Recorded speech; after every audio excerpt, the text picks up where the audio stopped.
Welcome to Sacred Realms.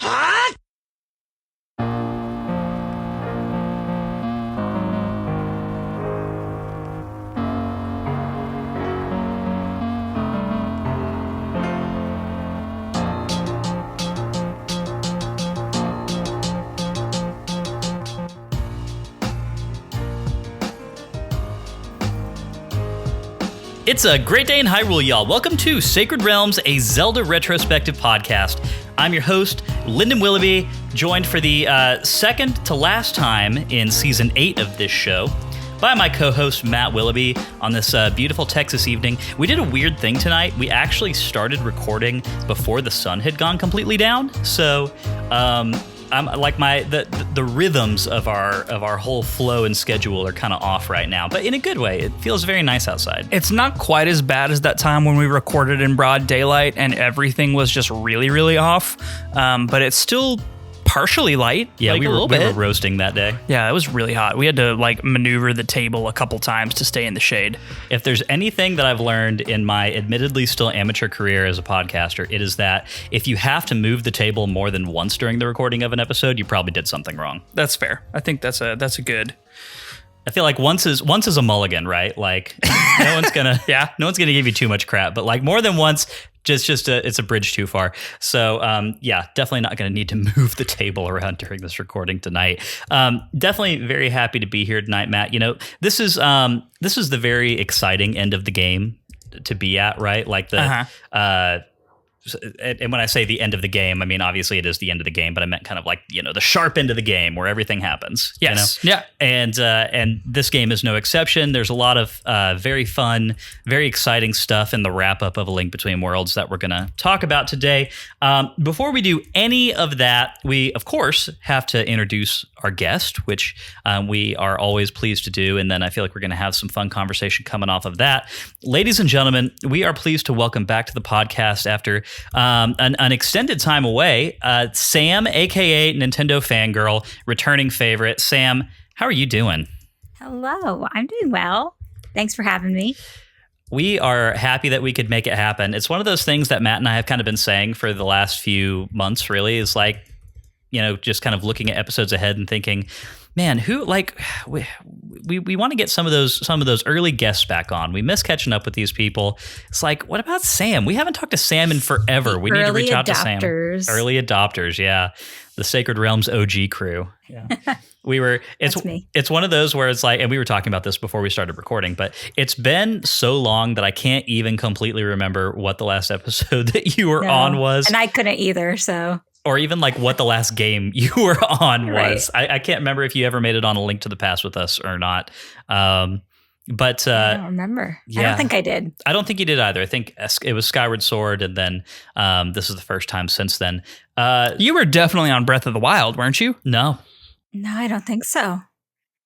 Happy to be back, though. Yeah. Well, we're very happy to have you back. That's for sure. Thanks. So we did Ocarina and then Skyward Sword, and then it was A Link to the Past. No.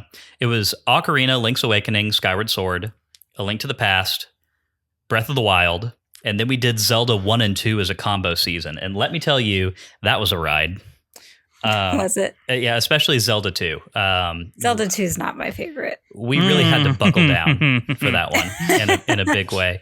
And then we played Wind Waker, and now here we are at A Link Between Worlds. And we actually just closed out our voting poll for the next game after this one, and that's going to be Phantom Hourglass, which neither of us have played.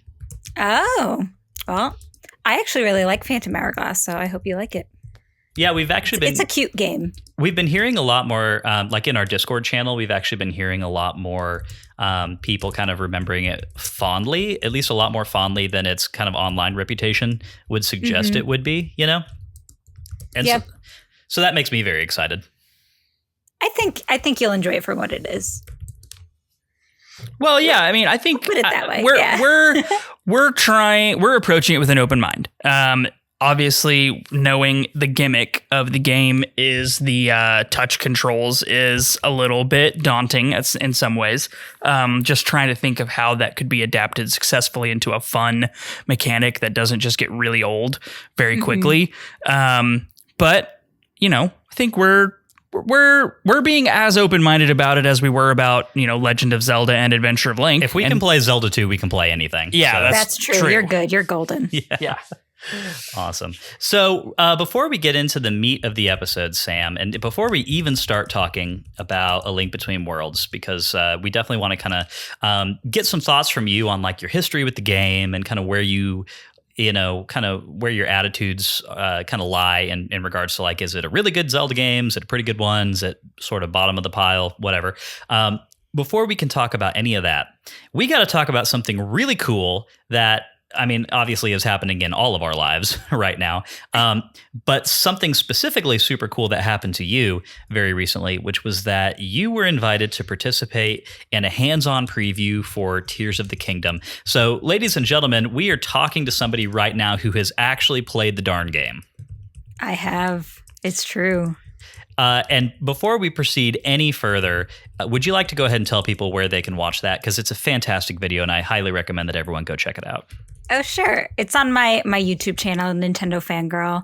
And I guess maybe the dinkiest of spoiler warnings in the sense that there are a few things in the gameplay in there that haven't been seen on like official Nintendo channels, but they're all Nintendo sanctioned things. Nothing like story-wise that's going to actually spoil anything, but I know some people want to be truly surprised by every single thing. So yeah, I get it. And we definitely have a few of those people in our community. And so to that note, this seems like a really good time to say, Tears of the Kingdom discussion is about to unfold for a minute.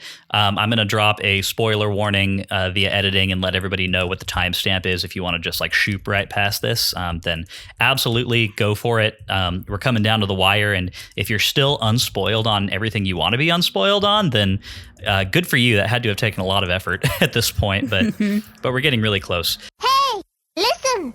Hey, y'all, we're about to start our Tears of the Kingdom discussion. If you want to blow right past that, then you should scrub forward to the 23-minute mark. That should avoid all spoilers, and we'll get right back into A Link Between Worlds talk. Thanks, y'all. So, yeah, and I guess so, as you said, the TIE Fighter, yay! So, as you mentioned, all of the hands-on previews that have come out so far have been, purely just diving into the mechanics of this game, like the main set of tools, the kind of this game's version of the Sheikah Slate abilities, and really no spoiler stuff for the most part. So, I guess the first thing that I want to ask you is, I mean, do you feel that did you feel that this was a very familiar experience having played Breath of the Wild? I don't know how much Breath of the Wild you've played since it came out, but oh yeah. So I've been streaming Breath of the Wild for the past few weeks. I was trying to finish a playthrough. We actually, I believe, we'll be finishing the playthrough of Breath of the Wild this week, just in time. But so literally the night before I went to play this preview of Tears of the Kingdom, I was playing Breath of the Wild. It's identical. Like it feels like the same game except extended massively. So familiar. And is that just like in terms of the way that you interact with the world? Like obviously the abilities are different, but the engine in the sandbox is kind of the same, right? So right, yeah. I would assume that's the controls themselves too are all the exact same, with the exception that there's like some new menus, obviously new tools that you get to use to interact with the world. So obviously you're gonna pull those up a little bit differently. And there's also been a number of quality of life changes, updates, but like control wise, it was as if, and even the reps that I was playing with, the Nintendo reps, were like, oh wow, you got the hang of that really quickly. I was like, yeah, because it feels like I was playing this last night. Right. I mean, that's really great to hear. And it's not too surprising. I feel like it would have been kind of alarming if this game felt overly different from Breath of the Wild, given how much DNA they share. But what about, I guess, knowing that it does feel so familiar to Breath of the Wild, obviously with a much expanded like toolkit to play with, I mean, is there a concern to you that maybe it's a little too familiar to Breath of the Wild? Like maybe, I mean, obviously there's been conversation kind of online about the extent to which like, oh, well, this kind of started as a DLC and everything that we've sort of seen. Like the very cynical people will say, you know, oh, this just looks like Breath of the Wild DLC, which I don't hold that opinion. But I mean, the stuff that you played, did it kind of knock your feelings on that one way or the other? Oh, I mean, I don't think I was overly concerned about it to begin with, because for me, like the big thing that I want is just the new storyline, I want to see what happens next with Hyrule. So one way or the other, we were going to get that. But gameplay wise, just the new abilities alone are enough to make you experience the world like 100% differently. The way you interact with enemies, the way you interact with a simple box on the ground or random bits of trash floating in the water. Like the way that you interact with the world is 100% different, even though everything feels familiar. Did you miss the Sheikah Slate runes at all? No. No. All of the replacements for them are essentially like the runes, but better. So they're not missed. Sounds awesome. One thing I was kind of curious about, and I know some people have sort of mentioned that when using some of these abilities, the controls can at times take there's just a little bit of an upfront learning curve, and sometimes it can feel a little fiddly, especially when you're kind of getting into the fine movements of like trying to stick two objects together on the fly during combat, for instance, right? Did you find that was true, or was it not something that really caused a lot of issues for you? I think it's more mental than anything, in terms of like you have to remember, oh, I literally just to put two objects next to each other to stick them together. There's so many new things that in the previews we got kind of thrown into. Here you have all of the abilities, but I know when it comes to the actual game, they're going to kind of trickle them into you. Yeah. So I think when we are actually playing the game, it's not going to feel that way. But I think getting them all at once in the preview, it did take a little bit of a learning curve to figure out how to do stuff. Right. Because I'm sure, I mean, you got to remember with Breath of the Wild, you didn't have all the runes immediately as soon as you got the Sheikah Slate, right? You went through little tutorial shrines where it taught you how to use all of these things in like simple ways, and then in like gradually more complex ways as it went. So obviously, nobody really knows to what extent it's the same or different acquiring these abilities, but I would be shocked if there's no way that they're just going to drop into your lap like fully formed with no explanation. No, I'm sure not. Like it was in the preview. So yeah, I would imagine that the education process would be pretty great. Nintendo's typically very good at that. One thing I was very curious about in several videos, including yours, I saw a few instances of people using the Ultra Hand ability to kind of like move and rotate objects for puzzle solving reasons. And what that looked like to me, just watching the video, is the way that those crazy motion control shrine puzzles work in Breath of the Wild. And nobody mentioned it. And so that led me to believe that it's a very different thing and you're doing it via joysticks and all that. But is that the case? Like there was no, like you weren't expected to like detach Joy-Cons in order to do any of this? Correct. Well, I don't, now off the top of my head, I'm not remembering what the button mapping was, but I think we were using D-pad for those rotations off the top of my head. Okay, cool. Here I was in like the darkest corner of my mind thinking that Nintendo had taken like my least favorite part of all of Breath of the Wild and made it. You have to do it constantly. I would have been so furious about that. No, it definitely wasn't. So the way Ultra Hand works is you pull it up like you pull up your magnesis in Breath of the Wild. And then you have two axes. So there's like the rotation that goes up and down and the rotation that goes side to side. And if I remember correctly, it's the D-pad that you use to rotate that. That sounds like a much more intuitive and satisfying way to do that. So there was no problem with using that, in my opinion. I love that. I love that so much. So obviously, you said before recording, there wasn't too much stuff that you saw that you aren't allowed to talk about. Of the stuff that you did see, what kind of stood out to you as being the coolest thing in your preview? Like, what did you have the most fun with? I think, and I was kind of surprised by this because I'm the kind of person that doesn't really like games that give you too much freedom, like sandbox games. I don't want to make my own game. I want to be given the game and do the thing. Yeah. But surprisingly, I think my favorite thing from the preview, at least, I hope I don't get sick of it in the full game, was how much freedom there was in terms of using Ultra Hand and using Link's new abilities. Because like, let me give you an example. And this wasn't in my preview video because I didn't have video footage of it, but we're allowed to speak about it. So exclusive. Heyo. There was a point where we were on an island and there was a little bit of a broken minecart track that you had to get across to get to another island. And the game pretty much, like, it doesn't give you any hint, doesn't tell you like you have to get across. It just, you use context clues like, I probably could find a way to get across this little bit of broken minecart track. After speaking with the reps, it seems that probably what the game kind of intended you to do was put 3 or 4 minecarts together so it would make a little bit of a train and then go across the track and you'd make it fine. I accidentally threw my minecarts off of the island. So very nice. I had to get a little bit creative. And what I ended up doing after a little bit of trial and error was I put like a giant metal hook on a wooden crate. I attached 2 fans to it, like little Mickey ears, stood on the crate, hung the hook on the broken track, and just kind of zoomed my way across and like, so like the fact that you could do that to me, like fascinating. And it went smoothly and I like exercised every part of my brain. It was so satisfying. That was the most surprising, fun thing to me, that it gave you all the freedom to do that. You basically made like a hanging roller coaster, like at Six Flags. That's awesome. It was awesome. Yeah. That's so funny because to me, like I feel very similarly to you in terms of what I'm looking for when I get into most games that I play, but especially Zelda games where, you know, I like the exploration and the combat, but I do enjoy some of the linearity of it.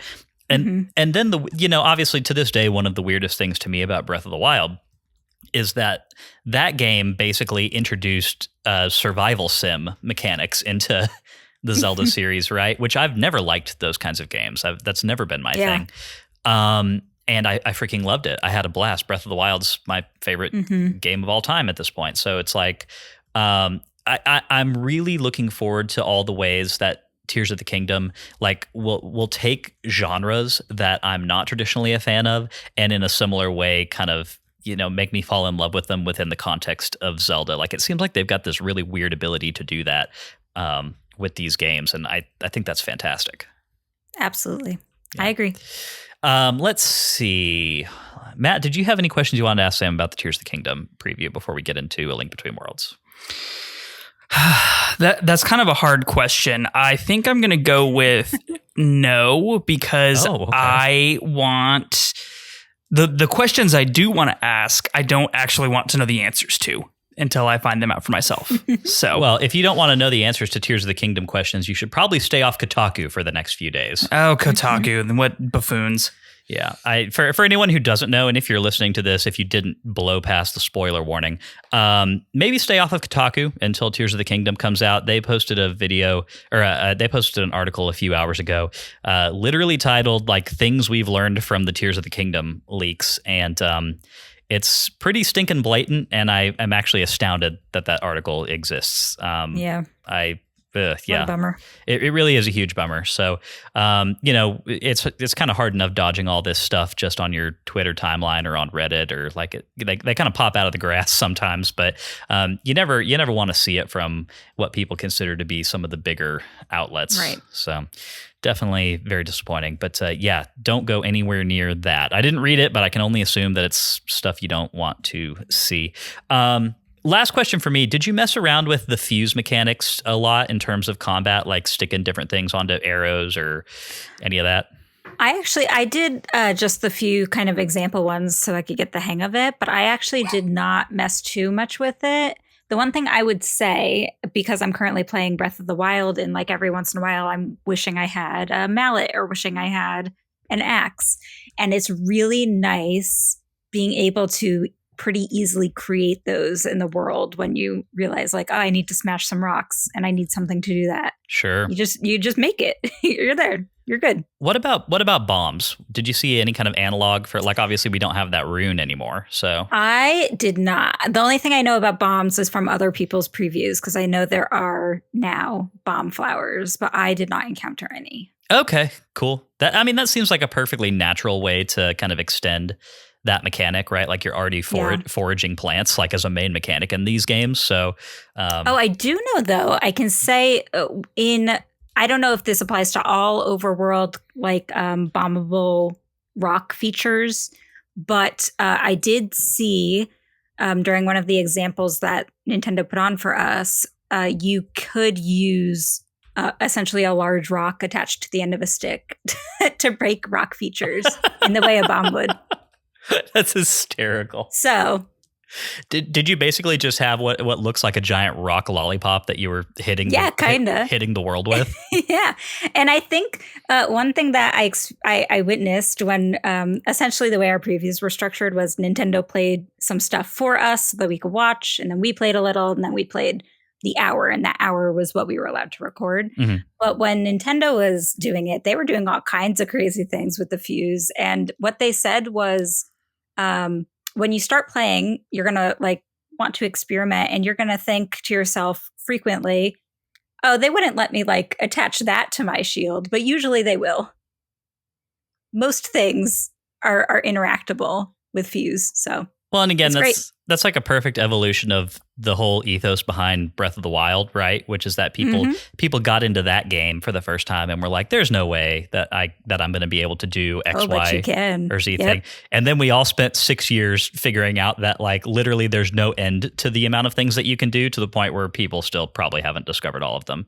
Right. So, okay. Well, that's excellent to hear. I mean, it definitely sounds like there's going to be no end in sight in terms of the community learning curve on this game, which no, I cannot wait to see. Well, who knows when it comes to like if you can even go straight to the end like you can in Breath of the Wild, but I can't wait to see what the community ends up being for this. What the speed run's going to be like for this. I think it's going to be so exciting. It's so incredible to me that like Breath of the Wild seemed so massive. And like I said, people were always discovering new things about it. And to me, one of the things I was always so scared of with a sequel to Breath of the Wild was like, can you replicate that? You know, can you do that again?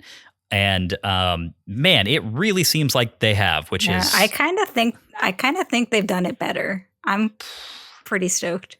Man, okay. I already hear people talking about how they're going to rebuild Hyrule with Ultra Hand and things like that. So, man, what a world. That'd be incredible. Yep. All right. Well, honestly, great conversation. You've gotten me even more hyped than I already was, which hard to do, you know?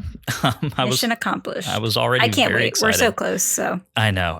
It's right around the corner. 10 days, y'all. 10 days from the time of this recording. Crazy. All right. Well, let's go ahead and call that the end of the Tears of the Kingdom section, because after all, we are not here to talk about Tears of the Kingdom. We're here to talk about a much older game than that, still a very excellent one, and one that we were excited to kind of end our time with. Before we get into the main body of the episode and talk about Lorule Castle and the end of the game specifically, Sam, I just want to ask you to maybe give us a minute and tell us your history with this game, kind of your thoughts and feelings about it, maybe how recently you've replayed it, that kind of stuff. Sure. Huge Link Between Worlds fan. I actually haven't replayed it recently. I played it and then I played again on hero mode back when it came out. So I 100%ed the game. I cosplayed from it. I recently made my Zelda tier list, and Link Between Worlds was number 3 for me. So I did rank it very highly. Whoa, number 3? Yeah, it's number 3, only after Wind Waker and Ocarina of Time. So holy cow! I'm a huge Link Between Worlds fan. I think it is like by and far the best top-down Zelda, and I love it. Well, you are the first person that we've had guest that has that opinion. Most everyone ranks it pretty so mid. Like, I think most people say like it's good but not great. And no one has said it's bad. No, nobody. And I just want to clarify too, Matt and I. So I was the same as you, Sam, coming into this season. Like I remembered loving A Link Between Worlds very much. and I played it 3 times, I think, leading up to this. This time I was playing it on hero mode. But kind of what was happening as we got further into the season, and Matt and I both started very positively on it, just like really freaking loved it. What was kind of happening as we got further into the season was the way that we had broken it up, and the fact that we were playing it basically a week's worth of episode, so just one dungeon chunk at a time, right? The fact that the dungeons in this game are just a little bit shorter than in other Zelda games, and especially in other top-down Zelda games, basically meant that each week we were playing about like 45 minutes, maybe an hour. Yeah, it's pretty quick. Yeah, and it kind of got us to a point where we were feeling like we would get done with our play sessions and then feel like that was really fun, and I feel like I got about 2/3 of the amount of Zelda that I would normally want to get out of this kind of thing. And so it's really tough because we're trying to keep that in mind as we talk critically about it, right? Because obviously, like a normal person sitting down to play this game, you know, I like back when I would play through it just for fun, you know, there's nothing keeping me from doing 2 dungeons in a night, right? That's that gets you to about an hour and a half, maybe even like 2 hours of playtime. And that's like perfectly respectable, perfectly fun. Like that's a really good sized chunk of Zelda game for me, you know? And so just trying to keep in mind that you know, the format was kind of messing with some things for us here a little bit. But all in all, we have, you know, been feeling pretty positively about it as well. So definitely glad to hear that you're such a huge fan of it, because that's a completely different perspective than we've really had on at this point. Did you, I mean, you were already an online Zelda, you know, personality when this game came out. So, I mean, did you get early access to it? Were you given like a review copy, that whole thing? No, I did not. And in fact, I think this may have been slightly after Nintendo stopped doing early review copies for like influencers. During the 3DS era, they stopped doing that, and they still never came back to it. So I don't get early copies of games. But I will say that this doesn't have to do with me working with Nintendo. Since I'm kind of close to New York City, I went to New York Comic Con the year that this was announced. Got to meet Aonuma there. Oh my God. Because there was a panel for this being announced at New York Comic Con, which is kind of out of the norm for Zelda things. And so we saw like the first concept art for Link Between Worlds. We saw Hilda for the first time at New York Comic Con, which was weird. And that's where I have a picture of me with Aonuma from there. That's incredible. Is that the only time you've met Aonuma? Yep. Man. And it was only because I was in cosplay, and like a bunch of cosplayers took a picture with him. That's the only reason. What were you that year? I was Medley. Oh, right. That's kind of like your big, super famous cosplay, right? Like that's the one that really made the rounds. Costume.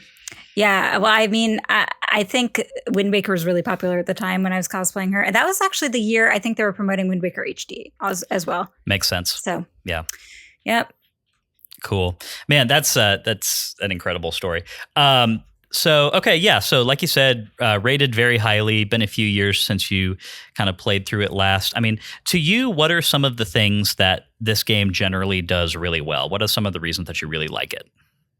I think it does puzzles really well. It does like classic Zelda puzzles, and I think it also does a good job of calling back to tools and lessons of puzzles that you've learned from earlier dungeons and parts of the game throughout the game. And I also love Mai-Mai's. I just love them. I love those kinds of side quests. Keep them coming. Yeah, we've been very big fans of the Mai side quests the whole playthrough, just because of like one, the fact that there seems to be just the perfect amount of them, right? 100's a good number. The fact that collecting them actually gets you real gameplay gains, you know? Yep. That's fantastic. You can't necessarily always say that of stuff like, Korok seeds, gold sculptulas, that kind of thing. Like they usually have something tied to them, but these have something like really cool tied to them. Like upgrading all your items is just such an ingenious way to tie it into this sort of thing. So yeah, we've been very big fans of that whole deal as well. Yeah. Yeah.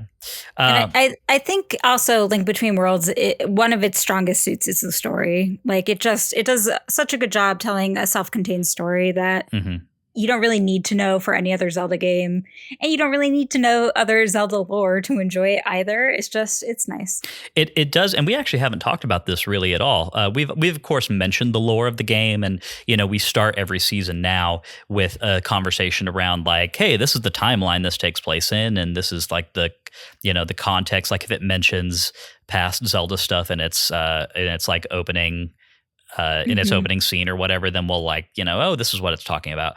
But even past all of that, one thing we have not really mentioned is how good this game is at educating the players about the backstory of things, just through little in-game tidbits, and then especially like that little painting wall in Hyrule Castle that's just kind of like, hey, here's the story of Ocarina of Time and A Link to the Past, basically. Yeah. Yep. Cool. All right. Awesome. I think speaking of story stuff, Matt and I have kind of been in once you get into low rule, you kind of go through a big old stretch in this game where obviously you're doing a lot of stuff. You're rescuing sages and you're beating dungeons and you're doing a lot of things, but the story kind of kicks back a gear for a little bit, right? Mm-hmm. And then all the buildup is in, like the explosion of all these different storylines happening together in the last battle and then in the final cutscenes of this game. Yep. And this is also something I've noticed is more prevalent in top-down Zeldas than 3D Zeldas, is 3Ds generally have some more story plot points that are interspersed throughout the dungeon section of the game. And top downs, it seems you have your beginning story, you have your first third of the game, which is your intro, or your first like 3 dungeons, where which you is get your the Master intro. Sword, basically. Yeah, and then once you get the Master Sword, you get a little more story dump. Then you like get kicked into whatever else is going on for the second, back 3/4 of the game. Yeah, back or 2/3 of the game. No more story really, and then you get to the end and it's boom, all story. Yeah. So it's a weird like thing that I've noticed about kind of the formula of most of the top downs that we've played. I think Legend of Zelda and Adventure of Link probably would fall in a different category, but as far as like Link's Awakening, Link to the Past, Link Between Worlds, all kind of have the same formula of when their story beats happen. Mm-hmm. Definitely. That seems about as good a segue as any that I could ever think up to get into the actual topic of this episode, which is Low Rule Castle and the end of the game in which all this wonderful story happens. Before we can talk about that, we need to do some housekeeping, and then we're going to get right into it. If you didn't know, Sacred Realms is a weekly re-examination of The Legend of Zelda, one little slice at a time. Sacred Realms drops every Wednesday and is available on all major podcast networks. Every week we play a new section of a Zelda game, and then we sit down here to talk and to drop our hot takes. If that sounds fun to you, please head over to Apple Podcasts, hit that subscribe button, and be sure to leave us a review. 5-star reviews are greatly appreciated, and they have a chance to get a shout out here on the show. If you want more Sacred Realms in your life, you can head over to patreon.com/sacredrealmspod to get access to our Discord channel, listener mail, vote on what game we play next, and so much more. Additionally, one of the benefits that Master Sword patrons and above get is that we read their names every week here on the show. Those legendary individuals are Connor, Shepherd Street, Matthew, Chris, Daniel, Fallout 907, Kelso, Tiffany the Star, Daxel, Patrice, Stephanie, Darknuck, Brian, George, Mike, Dylan, Lennon, Kolku, Aiden, Rowan, Josh, Nick, Dante, Gep, Brittany, Davey, Haru the Mighty, Derek, Albert, Mark, Andy, Cameron, Ben, Daniel, Nick D_TV, Travis, Christian, Jonathan, Hyrule Interviews, aka Max Nichols, Garrett, and Drew. These are the most legendary of individuals, and I would accompany them into a lava-filled, rather challenging final dungeon any day of the week. Yeah, absolutely. No, absolutely. I would. That is one of those that no qualifications, no quantifications. Yes, that's good. You're usually the naysayer who's like, I'm not going to do any of that with any of those people. So I'm glad we're all on the same page here. I love challenging dungeons. They sound like fun. I'd do that. I completely agree. But without further ado, let's talk about what we played. We do that every week in the Sacred Realms Rundown, which is a 6-part analysis of what we played this week and the feelings that it made us feel. Today, we are covering A Link Between Worlds, Chapter 11, the final chapter of this game. Part 1 of the Sacred Realms rundown is, as always, the plot recap. This week, read by Matt. Gonna be a pretty big one, huh, Matt? 6 pages. Okay, there you go. Matt, take it away. As we land back at the entrance to Turtle Rock with the Triforce of Courage, we know that our last and most difficult task lays ahead of us. The last time we had the misfortune of being in Lorule Castle, we were hilariously overmatched by the abomination Yuga Ganon, and barely escaped with our lives, thanks to the timely intervention of Princess Hilda. Yuga Ganon has been imprisoned there by Hilda's magic, but we can only imagine the terrible struggle he's been waging against the binding magic that holds him, and we hope it is not too late to stop him from getting loose.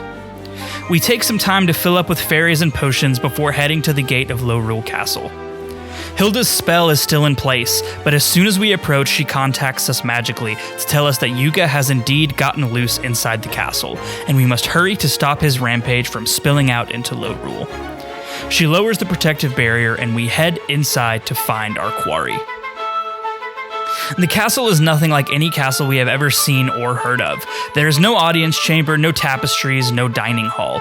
The entryway has a moat of lava running beneath a grate, and dark knights roam the skull-ridden floors looking for prey to attack. Traps adorn the walls and floors, and it seems as though the entire castle was built on a pool of lava instead of solid stone. Instead of a castle, we have found ourselves in a much more elaborate dungeon than any we have faced on our journey so far. Our fully upgraded Master Sword and new Hylian shield are instrumental in making our way through this elaborate death trap, and the knights are no match for our arsenal of weapons that we can bring to bear upon them. We start making our way around the castle and are met with obstacles much like other dungeons in our journeys. As we progress to the higher floors, we find a door that has 4 symbols on it, which appear to depict enemies. Deducing that destroying these enemies will open the door, we begin the hunt at once. Along the way, we find a myriad of new puzzles that test our ingenuity, like platforms that rise out of lava based on our proximity, moving a floating raft over a river of, you guessed it, lava, and rooms that contain hidden pathways that can only be seen when it is pitch black. All around the castle, we find new obstacles that block our way, but in each area, we conquer the puzzles set before us and find the boss that they protect. One is a purple moldorm that moves faster and hits harder than its tan cousin. Another is a knight wielding a flaming flail that falls to our superior firepower. The third is a giant Bari, not unlike the one we fought at the Swamp Palace, and the last is another Argus enemy, like the final boss we defeated in the Swamp Palace as well. With each of these enemies defeated, the door opens to the depths of the castle. Before we head further in, we find a chest on the 4th floor containing the compass, and using it, we see that there is a large chest on the far side of the room. The chasm beyond is impassable, but by extinguishing the light sources, as we did in one of the puzzle areas, we can see a thin line of flooring that leads to it. Inside the chest, we find a set of red mail, which is even more magically protective than the blue mail that we have worn for so long on our journey. With our powers at their absolute max, we head to find and confront Yuga Ganon at last. We head through the door and find our way into Hilda's study once more. We decide to take a visit through the dimensional rift and emerge in Zelda's study, which is full of fairies for us to replenish our supply. Heading back to Lorule, we proceed across the ramparts to the audience chamber that we entered so long ago, near the beginning of our journey.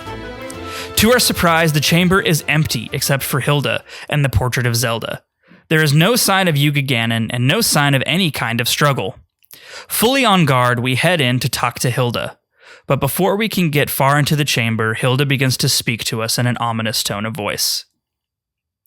You have done well to come so far, hero of Hyrule. I trust you now have the Triforce of Courage. She reaches up and touches the portrait of Zelda, and from her hand emanates the blue magic, and the painting shimmers in response. From Zelda's hand, the sigil of the Triforce glows, and a shining golden triangle emerges. It floats down to Hilda, and she turns to face us. I guess it is only fair that I share a story with you. It's the legend of how Lorule fell into its current condition. Long ago, Lorule possessed a sacred golden treasure, and it could grant the wish of anyone who touched it. It was known as the Triforce in our world as it is in yours. Many sought to control the Triforce, plunging Lorule into constant war.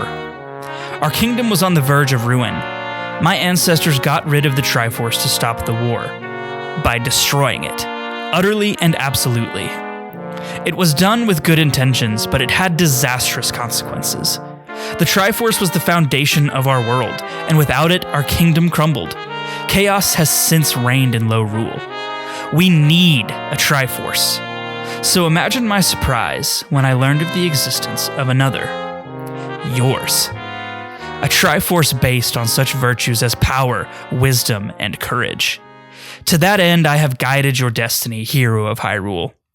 As the Princess of Lorule, it is my duty to save my kingdom. So I know you'll understand it when I say I must have your Triforce of courage. At these last words, Hilda's visage becomes fierce and greedy, and we finally know who our real enemy has been this whole time. She throws the Triforce of Wisdom, taken from Zelda, into the air and absorbs it into herself. Claiming the power for her own, she quickly uses her immensely powerful magic to summon Yuga Ganon and commands him to take the Triforge of Curus from us, so that Hyrule's Triforce can be completed here in Lorule. So we at last join battle with the abomination of Yuga Ganon, but now he is only a means to an end. We must stop Hilda from gathering all the pieces of the Hyrulean Triforce, or our own kingdom will be doomed to the fate that Lorule has long suffered. The arena becomes encased in Hilda's magic, so there is no escape except defeating our opponent. Yuga Ganon is a monster in every way. His gigantic spear cleaves huge paths of destruction in the small chamber. Luckily, our Hylian shield and red mail offer substantial protection from harm, and our Master Sword was created for this very fight we now wage. The Dark Beast is powerful, fast, and routinely uses magic to teleport around the arena or summon powerful blasts of dark lightning from the sky. His attacks are various, and we have to continually stay on the move to avoid those that we cannot block. Most of our items are useless, as he teleports away from the fire rod and his spear blocks our arrows, but the Master Sword swings into action as potent as ever. It takes less time than we would have thought before Yuga Ganon is on the ground, panting and seemingly defeated. And it is in this moment that Hilda lowers the barrier and demands that Yuga surrender the Triforce of Power to her, so that it will not be lost. Yuga, however, is not defeated, and in a surprising betrayal, forces Hilda into a portrait on the wall right next to our own Zelda. Yuga chortles his amusement at Hilda's pretension and claims the Triforce of Wisdom by absorbing her portrait into himself. He never intended on cooperating with Hilda. He wants the Hyrulean Triforce for himself, so that he can remake both Hyrule and Lorule in his own image. With 2 pieces of the Triforce, Yuga Ganon somehow grows even larger, and his skin is suffused with dark veins of magic. He begins to float as his legs become ethereal, and he joins the battle with us once more. Instead of his spear, he now throws balls of magic at us. We have to use the sacred magics of the Master Sword to deflect these, and it becomes a game of tennis with these magic spheres moving faster and faster. Finally, we land a hit on Yuga Ganon, but before we can rush in to deal a blow with the Master Sword, Yuga uses his own magic to merge with the wall and become a painting. Luckily, somehow, Zelda is able to communicate with us the same magical way Hilda did, and tells us that while Yuga is invulnerable to conventional weapons as a painting, he will not be immune to the bow of light. She grants us this boon and tells us that we can only use it while we are merged within the wall, and Ganon will not be able to withstand its purifying light. We grab the bow and merge into the wall, face our foe, and let loose a light arrow. He blocks the first arrow, but appears to be stuck, so we hop out and behind him to let another arrow fly. This one connects, and Yuga Ganon is forced out of the wall, bellowing in pain. Now the Master Sword can go to work on its ancient foe once more. One round is not enough to destroy this empowered beast, so we go back to magic tennis once more. And finally, in the 3rd round of the fight, Yuga Ganon's desperation comes out as he throws 2 magic spheres at us at a time. Even doubling up on attacks isn't enough to stop us, and Yuga is forced back into the wall once more. But this time we can't seem to stun him long enough to get behind him for the fatal shot with the light arrow. In a Hail Mary attempt, we face away from our foe, exposing our back, and shoot the arrow all the way around the circular arena. In a feat of pure luck, or maybe divine intervention, the arrow strikes home, and Yuga is forced from the wall one last time. The Master Sword, lands the final blow, and Yuga Ganon falls in defeat. As Yuga Ganon vanishes in an implosion of darkness, Hilda falls to the ground where our foe once stood, stunned but freed from her portrait. We leave her where she lies and head to Zelda's portrait to free her from her captivity. As Zelda stands revived from her time spent as a wall ornament, Hilda struggles to her feet. The defeat in her demeanor and her voice is obvious, as her plot to steal the Triforce of Hyrule has apparently ended in defeat. We turn to face the traitorous Hilda and raise our sword to defend Zelda if we must. Zelda, however, pleads with Hilda, one ruler to another, to avoid further bloodshed. But Hilda is so focused on her own kingdom that she is obviously more than willing to sacrifice our kingdom for the welfare of her own subjects, even if it means sacrificing her life in pursuit of that goal. Out of nowhere, a familiar voice rings out across the audience chamber, and the purple bunny hood-clad figure of Ravio comes bounding out from the side with his bulging rooping bag and odd bird companion in tow. He slides and falls to a stop in between Hilda and us, spilling a few precious rupees in the process. He stands up to face us, placing himself more firmly in front of Hilda, and pushes his hood back to reveal his face for the very first time. Standing in front of us is a mirror version of ourselves, much like Hilda is a mirror version of Zelda. The dark hair and green eyes sit on a face that is identical to our own and sends shivers down our spine. Some brief introductions are made for Zelda's sake, and Ravio reveals that he used to serve Hilda before abandoning his post, like the coward he claims to be. Hilda has some scathing words for Ravio, but to her credit, allows him to go on with his plea nonetheless. Ravio knew that he didn't have the courage to stand up to Hilda and Yuga combined, but he also knew that Hyrule would have the hero needed to do so. Knowing that fact, he absconded to Hyrule to find that hero and help them in whatever way he could. Even though Hilda's betrayed outrage would stifle most cowards, Ravio continues on, pleading that he only did it in service to her and to the kingdom. For he knew that Hilda was doing exactly what her ancestors were trying to prevent, going to war over the Triforce and wreaking untold havoc. He knew that deep down, Hilda did not want to cause this destruction, but had lost sight of that with Yuga's Dark Council and her supreme desire for the well-being of her own subjects. Ravio's rebuke finally opens Hilda's eyes to the reality of what she has done, and in remorse, she relents at last. Hilda apologizes to Zelda profusely for her plan to send Hyrule to the same fate as Lorule. With a heavy heart and head, Hilda and Ravio say that they can send us back to Hyrule and close the dimensional rifts between our worlds forever. Hilda leads us to the peak of the tallest tower of Lorule Castle, where stands a monumental cracked stone with the sigil of Lorule's Triforce on it. Hilda explains that this is the site where their version of the Sacred Realm intersects Lorule physically. It was from this place that she and Yuga first sensed the Hyrulean Triforce and devised their plan to steal it. But using the bracelet that has accompanied us across our whole journey, Hilda can send us back to Hyrule through the Sacred Realm. With some sorrow, knowing that this means we will not see Ravio or Hilda or any of the people from Lorule again, we hand over the bracelet. Hilda uses the power and throws us through the crack and into the Sacred Realm. We wake up in a brightly lit and idyllic place. Zelda is with us, and a few dozen feet in front of us is the physical representation of the Triforce. Zelda walks with us to the base of the pedestal with the Triforce on it, and looks long at us. Her sorrow for Hilda is prevalent, and our own sadness for that kingdom is echoed. Your heroic efforts have restored our Triforce and Hyrule. Now all that's left to do is reach out and touch it, and your wish will be granted.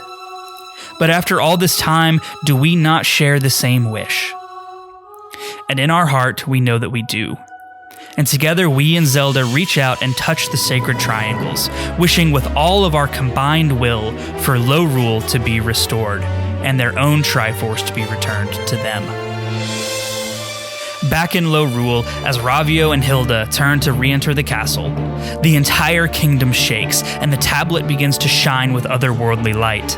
The tablet rises from the ground and explodes in dramatic fashion, and as Hilda and Ravio look on in awe, their own Triforce begins to form from thin air until it hangs in the tablet's place, whole once more. Hilda and Ravio know that this means that their kingdom will not fall into utter ruin. And Hilda raises her head to the brightening sky to thank Zelda and the hero of Hyrule for saving her kingdom after all.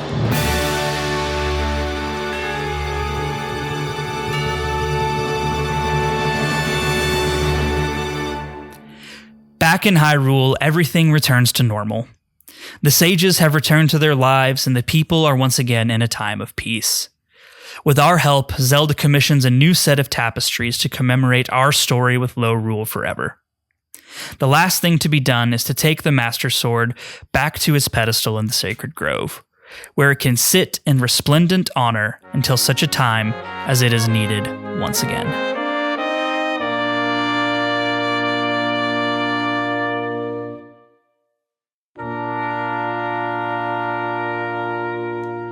Well done, as always, Matt. Holy crap, that was a good one. Wow. Thanks, man. That was great. Thank you. Yeah, I was kind of proud of that one. Thanks for bearing with us on that, Sam. These like final episode plot recaps are always pretty beefy. Yeah, there's a lot to get through. All good. There really is. Okay, that brings us to the end of the plot recap. Let's go ahead and get into part 2, which is our takes, where we talk about this section of the game and how it made us feel. And Sam, what we typically do, so most regular weeks is this section is about like, oh, what shenanigans did we get up to before we get to the dungeon, right? In final episodes, there's typically not a lot of that, right? Because we've kind of already like done everything. Been there, done that. I actually did a couple. Are they bloopy trail things though? Yes. Okay, well then we'll talk about them. Okay, fine. Bloopy trails. Okay, fine. Yeah. Okay. Cool. We have a format. Damn it.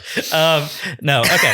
So what we are going to do, though, what we typically always do in these final episodes is use this section to talk about the story and how it all wrapped up. Kind of separate, like the dungeon map. We'll talk about like the actual dungeon and its puzzles and everything. But yeah, let's take a minute to just talk about this story and how it all wraps up. And I'm going to bounce it to you first, Sam, just to kind of, let us know how you feel about the story of this game now that it's sort of over and we know what it all is. Real quick before you do that, I am just going to say one thing. I love so much, every single time I play this game, I love when you exit whatever the final dungeon you played was and the new version of the Lorule overworld theme cuts in. Like the more like triumphant version that's got like horns and all this stuff. It's like, it's such a fun get hype. Like, okay, like you've got all the sages, you did all these things, time to go beat the game. I really love little touches like that. It's very, very fun stuff. But with that being said, Sam, I mean, how do you feel about the story of this game and kind of what the plot was now that it's all wrapped up? Oh, I think it's great. I think the first Ravio reveal being kind of Link's counterpart of Lorule was shocking to me. I wasn't expecting it at all the first time I played. So that I think is adorable. I love Ravio. But also I just like that this game wraps up with Link and Zelda getting to use the Triforce, which is something they don't actually get to do that often. Get to make their wish and change the world for the better. Adorable.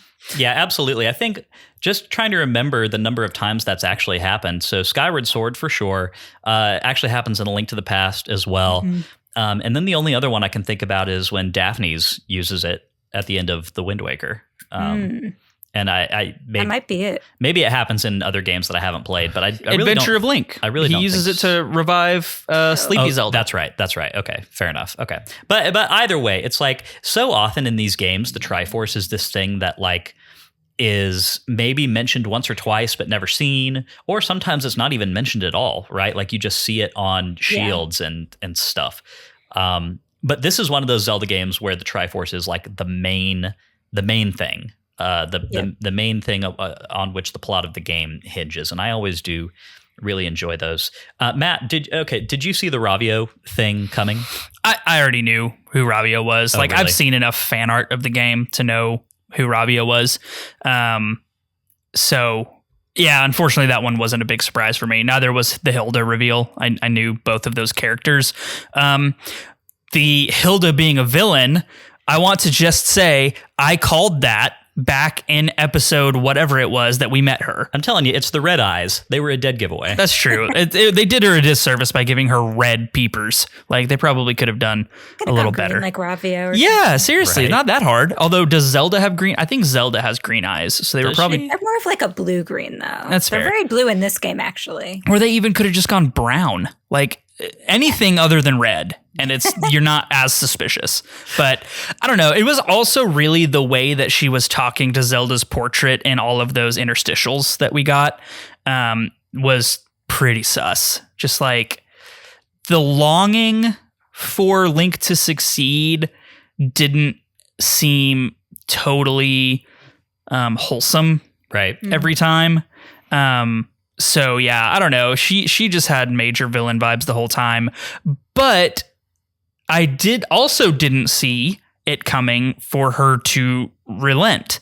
I honestly thought we were going to kill Yuga and then Hilda would absorb his Triforce of power and we'd fight Hilda as the final boss. You thought we were going to get a third phase Hilda. of this fight? No, I thought we were only going to get 2, but it wouldn't be 2 Ganon phases. It would be Yuga Ganon, defeat him, and then Hilda absorb Gotcha. Yeah. Okay. So, that would have been fun, actually. I really think that would have been fun.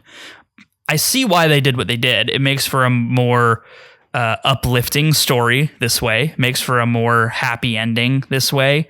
Repentant villain is, generally speaking, a good feel-good story. That would have been so sad if we ended the story with like destroying Hilda and Lorule and just like, okay, and bye. Lorule just like falls into utter and complete ruin. Like, Like, good luck, sorry y'all. about you. Yeah. Sorry. And like we have to use the Triforce wish to get back to Hyrule instead of using Hilda's magic. the whole Like, thing. yeah, it's either use the Triforce wish to get back to Hyrule or save Lorule and stay there forever. And Yeah. you're just like, But I mean, like, to that point, I think honestly the biggest strength of this whole wrap-up section is just how like wholesome and uplifting it is. I think what's really impressive about the way that this story is told and the way that it unfolds is the fact that I actually found it kind of emotionally affecting in some ways, and that is not. That's something that's very hard to do in the top-down Zelda games, right? Because like you've got like the art styles make that a little bit more difficult to really leverage. You typically don't have the cinematic quality that you get in some of the 3D Zelda games, so it's like it's harder to convey some of those feelings, but it was really well done here, even given the fact that the character, like I still think the character models in this game are kind of goofy, you know? yeah, I don't love them. They're not my favorite ever, but like it's all told so well that I'm really satisfied always with the way that this story ends. I really do think that it's like front to back. Now that we know what the end of the story is, I think it's one of the really good Zelda plots of all time. I think the character that sells it the most as being a great plot line is actually Zelda. And I say that because Zelda never has the anger or the desire for revenge or the condemnation for Hilda. It is only understanding of, if I were in your shoes and my people and my kingdom were suffering the way that your people are for something you did not do, I can see where you're coming from. Yeah. Like Zelda's entire line throughout, the last cutscene is, I see where Hilda's coming from. I understand why she's doing what she's doing. And like her situation sucks. She didn't ask for this. This happened way before she was even born. And now she's just kind of stuck holding the bag. And like, that's really sad. And like Hilda's doing the best that she can, obviously misguided. And I think Ravio is fully on point when he's like, you're doing exactly what your ancestors tried to stop from happening, and that's why it's wrong. Yeah. Like, even if you were to succeed and you were to steal their Triforce, you would condemn our kingdom forever anyway. Mm-hmm. Like, yeah, that was powerful stuff. Like, that is way more deep than most Zelda games get. Like those two points of view. Yeah. Sam, I've got a question for you. So obviously we've got, a lot of good stuff happening here with, Hilda, Ravio, Link, Zelda, lots of really awesome things happening. Do you feel that the way that this story wraps up, in hindsight, sort of blunts the impact of Yuga as a villain? In hindsight, yeah, a little bit. He's always been one of the goofier villains, but I think after you've taken him out pretty easily, and after he had no impact on the storyline of Low Rule in the long run. So like looking back at it, yeah, I think you don't look at him as one of the stronger opponents against Link, or B, one of the bigger threats against Hyrule. He just kind of, he had power for a brief moment and he lost it and he's gone. The end. Right. Yeah.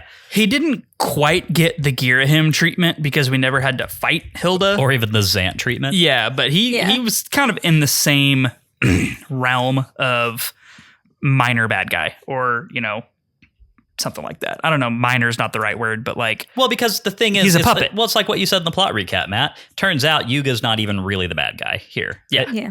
Or at least has not been the main force driving the nefarious events of the game. Yeah, like you could make the argument, I think, based on Hilda's story, that it was partially Yuga's counsel that led her to come up with this scheme with him.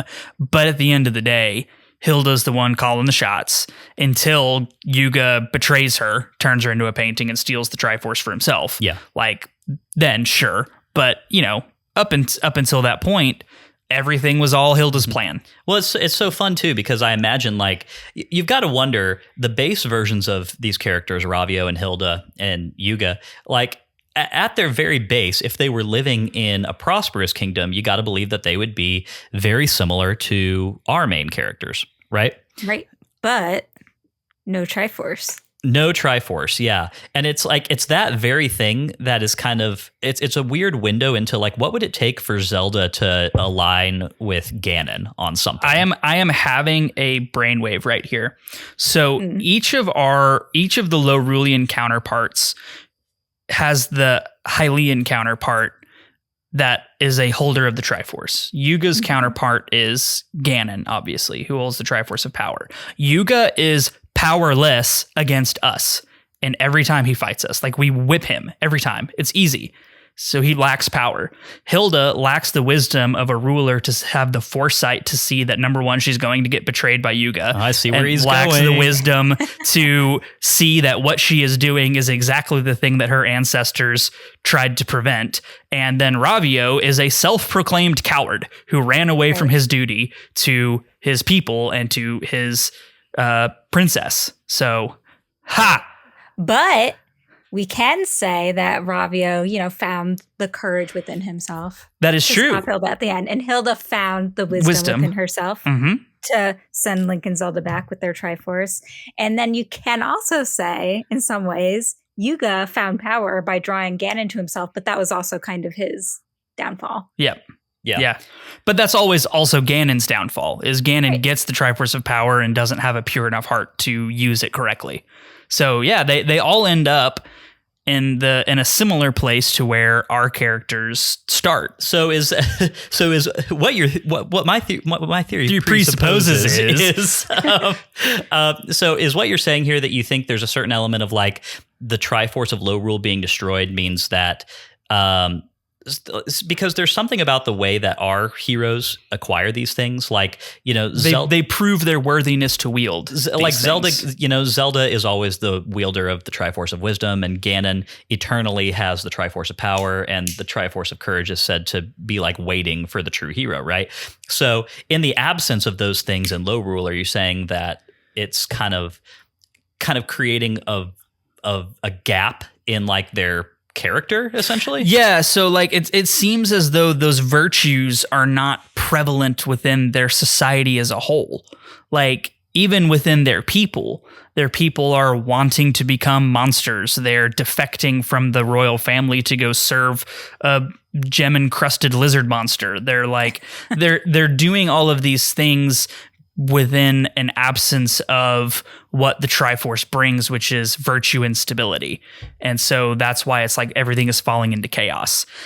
Which I don't know if I love that necessarily, because I would like to think conversely, or maybe even related to that, is the fact that each of our Lorulian counterparts comes to the realization and comes to the side of virtue on their own without the access to the Triforce is part of the reason that the wish to restore the Lorulian Triforce is successful, because they basically all ended up, to Sam's earlier point, they basically all end up deserving to be the holders of those pieces of their Triforce by having those awakenings within themselves throughout the plot. Right. And I would like to think that that was partially responsible for the success of Link and Zelda's wish, is that they brought it back through, I don't know, wisdom and courage. And are we putting this on the headcanon list? Is yeah, this I like it. I think headcanon? I think like that's it. kind of fun. Is They earned it back, basically, and I like that. Except for I mean, they Yuga. kind of had to, because if they didn't come to this realization, if Rabia didn't intervene and Hilda didn't decide to be an okay person, Lorule would have been destroyed. So Yeah, it is what it is. there you go. Absolutely. No, I think it's all really fun stuff. And then, of course, poor Yuga and Ganon. Poor freaking Ganon. I actually have questions about this. So, like, so Ganon. Well, I mean, he like goes and he gets annihilated again, but not even in his own universe. Yeah, So- true. Like, look, at some point after being either annihilated or sealed away for an eternity, sometimes you got to feel bad for him just even a little teensy bit. But he comes back again after this. This is what I'm kind of curious about. Like, Does he? I thought this was the furthest point in the downfall timeline. Throughout the downfall timeline, Ganon. So in all the other timelines, he mostly just gets sealed away and then keeps coming back, right? In the downfall timeline, he gets killed a lot and then also keeps coming back. Well, yeah, fair enough. So Zelda 1 and Zelda 2 take place long after this. Oh, okay. Well, fair enough. And to that point as well, the way that kind of like Triforce stuff works after this point, it's a little ambiguous, right? Because at the end of the game, we see it whole in Hyrule. But know... then we wish on it and it splits apart. Did it split apart after the wish? It did. Oh, okay. Well, there you go. All right. Man, I can't believe I missed that. I don't know that it like showed it, but that's what is said to happen. You think the implication is that... So what I've always felt is probable is that after the Triforce gets wished upon, it breaks apart again. Yeah. And then it just goes back into, Triforce of Courage goes and waits for a hero. Yep. Triforce of Wisdom goes to the back royal with the royal family. And the Triforce of Power goes and like latches itself back onto like the manifestation of Demise's curse, which is continually like reincarnating. Some poor Gerudo baby that... Yeah, exactly. That just any better. happens to get reincarnated with the spirit of demise and has no say in the matter. Yeah. Yeah. I mean, that's also what I've always thought. So, yeah, me too. Yeah. So, okay. But either way, really fun wrap up of this whole game. I think the story is a really, really great one. In terms of top-down Zelda games that we've played so far, I think that... to me, the gold standard is always going to be Link's Awakening, just in terms of like stories that make me feel something. Because Link's Awakening is a big feels game, right? I mean, you feel a lot of things toward the end of that game and in its conclusion. But I think this is really a close runner-up, and in a lot of ways, I actually feel much more invested in the plot of this game, even than like A Link to the Past. I know A Link to the Past is like, the chosen Zelda game for a lot of people, or at least it was for a very long time.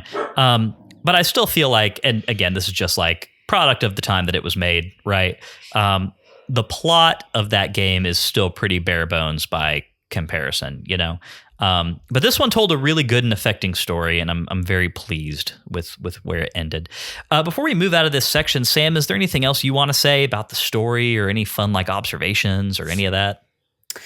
I would just say a big props to the writers and the localization team, because they did a really good job of keeping the characters in line and not at any point making the story feel overly dramatic in like a silly way, which I think sometimes these fantasy games can tend to go in that direction.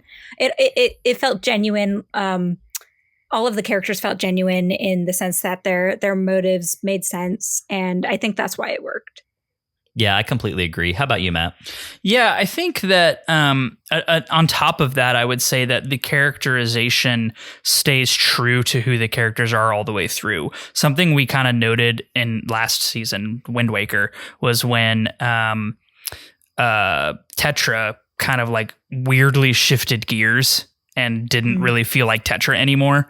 And that never really happened in this game, which I think is a huge benefit to this ending, which I don't think would have been nearly as powerful had the characters not been consistent to their motives and consistent to who they are throughout. So, I think it was a good characterization all the way around. Yeah, I think it just goes back to the conversation we were having last week about after having beaten this game, I'm really craving more new stories in a top-down format from this series, because this is the last new story that we've gotten from a top-down Zelda game. Other than Triforce Heroes, which Josh is absolutely raging right now, but look, this is the last main line. We're not counting it. Yes, it doesn't count yet. Yeah. But it's the last news story that we really got. And I really think, I mean, this game is 10 years old. I really think that whenever Nintendo does decide to come back around to making top-down Zelda games again, I think that there's a lot that they're going to be able to do with it. And look, we're living in Tears of the Kingdom world right now. I'm mostly like 100% primarily excited for that game and for the years of enjoyment that I'm going to get out of it. But once that's all done, and we move on to, well, what's the next thing, right? I really hope that it's a top-down game, and I really hope that it kind of continues this tradition of like, look at this kind of story that we can tell now that we've got a few more tools to do it. Mm-hmm. Yeah. No, I think you're totally right. Sam, do you think we get another top-down Zelda game anytime soon? I wouldn't bet on it personally. I would love it, but I have a feeling unless it's something like a dungeon builder, like a Zelda Maker, I just feel like Nintendo's not going to go to top down for a little bit until they like feel forced into it. Or unless it's like, like Oracle remakes or something. Well, yeah. Oh, yeah. I would love that. Give me those. Or a Minish Cap remake. I'll take that too. Yeah, no doubt. Mm-hmm. No doubt. Although I do love the art style of Minish Cap so much. It's beautiful. Yeah. That's true. Yeah. All right. Well, let's go ahead and get into part 3, which is the dungeon map, where we analyze this week's dungeon from mechanics to music and more. This week's dungeon is, of course, Low Rule Castle. And we have kind of an ongoing conversation about the quality of final dungeons in Zelda games. Because honestly, it could be a ranked list completely separate from our actual thoughts on the games as a whole, because the final dungeon experiences are sort of like all over the place. And I think what we've been kind of noticing, Sam, over the last few seasons is that weirdly enough, like some of the games that we enjoy the most tend to have like some of the weaker final dungeons. Like Ocarina of Time is one of our favorites, right? And that final dungeon is, I don't think, any of our favorite. Yeah. But let's talk about Low Rule Castle, which I found to be a lot of fun and very challenging in a lot of different ways. Sam, you told me that one of the main reasons that you wanted this episode was one very specific thing, and I'm going to give you a second to talk about that. Okay. I'm obsessed with the Low Rule Castle theme. I listen to it, I don't know, several times a week at least. It is a feat in like audio engineering, and not in the sense that they're doing anything that other game developers and whatnot can't do, but they do it so well in that the theme builds from floor to floor. You go and you start and you've got like the little theme with just a simple melody going on. And as you go, you kind of get some percussion added in. Eventually, by the time you get to the top floor, you've got like a whole chorus like screaming at you. It's incredible. I think that they do it so well. And even apropos of the building, it's a really good theme to begin with. Right. And the building, like the aesthetic is nothing to sneeze at either, right? It's very like sinister, very like lava palace. So honestly, Low Rule Castle feels like Bowser's castle in Super Mario World, right? That's a very good call. Lots of lava, lots of graded floors, What is it with bad guys and building their palaces over lava pits? Good question. That doesn't seem safe or comfortable in any way. I was going to say, Ganon and like Darth Vader need to get together and have a conversation about like, what is our thing here? Yeah, I mean, and Bowser should probably get in on that too. Sure. But like, it makes, look, I mean, you never have to pay for indoor heating again, but also it's got to be miserable in the summer. Like, do you think Hilda just summers at the Ice Palace instead? Because good God, this has got to be very uncomfortable. From April until September, Hilda's hanging out in the ice ruins. Their poor soldiers are all in like full metal body armor walking around. Yikes. Yeah. Look, I mean, I would have defected to the giant gem-encrusted lizard too if I had to walk around in a lava pit all day. Yeah. Or join. Maybe that's the real reason. Or join the Monster People cult. Yeah, definitely the Monster People cult. That seems a little bit safer. To that point, though, like we do fight a lot of new enemies in here. I was really expecting. I'd kind of forgotten that there were all these new enemy types that were in this dungeon. I was kind of expecting like, oh, you get like more Hinox and more of these like maybe Lionels or something. The enemies we've been fighting all throughout Low Rule in the back half of the game, right? But we get some like pretty beefy knight class enemies who do quite a lot of damage to you and take quite a lot of hits to kill. A little easier if you have the gold sword, but like still they're pretty lethal, and I did really appreciate that. I think this is one of those final game or end of game dungeons that has a nice balance of combat difficulty and puzzle solving mechanics, which sometimes it kind of seems like they just go with one or the other, right? It's like we're either going to be very hard on combat or have a lot of puzzles. And this sort of does both. And actually, it's very similar to Ganon's castle in A Link to the Past in that way. But let's talk about the puzzles. I mean, Matt, we have mentioned a lot in this game so far about how the puzzles in the dungeons, while fun, were failing to challenge us in like a really satisfying way. Or at least we were like at the end of each dungeon, we felt like we were getting to a point where the puzzles and the mechanics of the dungeon were well established and were fun, but we felt like they were missing that last level of here's the hardest possible version of this thing we've been teaching you. Yes, right? They never got to level 3 version of difficulty. It always just stuck at beginner and intermediate, never got to advanced. Yes. Do you feel like Low Rule Castle is level 3 of puzzle difficulty? I do in a lot of ways. Specifically the hookshot dungeon where you're having to figure out how to maneuver around the lava river to get to the second eye while the Wallmaster is trying to snag you. I tried to ice rod my way across this river without realizing that I was supposed to hookshot my way across this river for an obnoxiously long time, which was totally my fault because the room leading into this had hookshots on the pedestals. So I probably should have done some math on that one a little bit sooner. So not blaming anyone for that but myself. But yeah, like I feel like they did a good job, and the darkness rooms where you have to light the lantern to retract the big pillars that block your way, but then you can't see where you're going. Like that was great. Well, and that's obviously like a new take on one of our favorite mechanics from the a Low Rule dungeon, which was the Dark Palace, right? Yeah. Yeah. And even the main like central area where just the central chamber has a couple cool things. Obviously, it's where you get the red mail. And how cool was that puzzle, by the way? I totally missed it the first time. Oh yeah, yeah. So I guess I'll say this now, but I was going to save it for later. I died fighting Yuga Ganon the first time because I only had the blue mail and I only had 2 fairies because I missed going into Zelda's study. So I didn't refill any fairies. So I died fighting Yuga Ganon. Had to go back into... I started from dungeon instead of from home. And was like, okay, I guess I missed the red mail. So then I went and tried to find it again. And I had to use the hint ghost. So I had to use the hint glasses, use the hint ghost. And he was like, yeah, if you extinguish those torches over there, you can see the path. And I was like, well... duh. So I felt kind of dumb on that one, honestly. Proof that the hint ghost works. Indeed.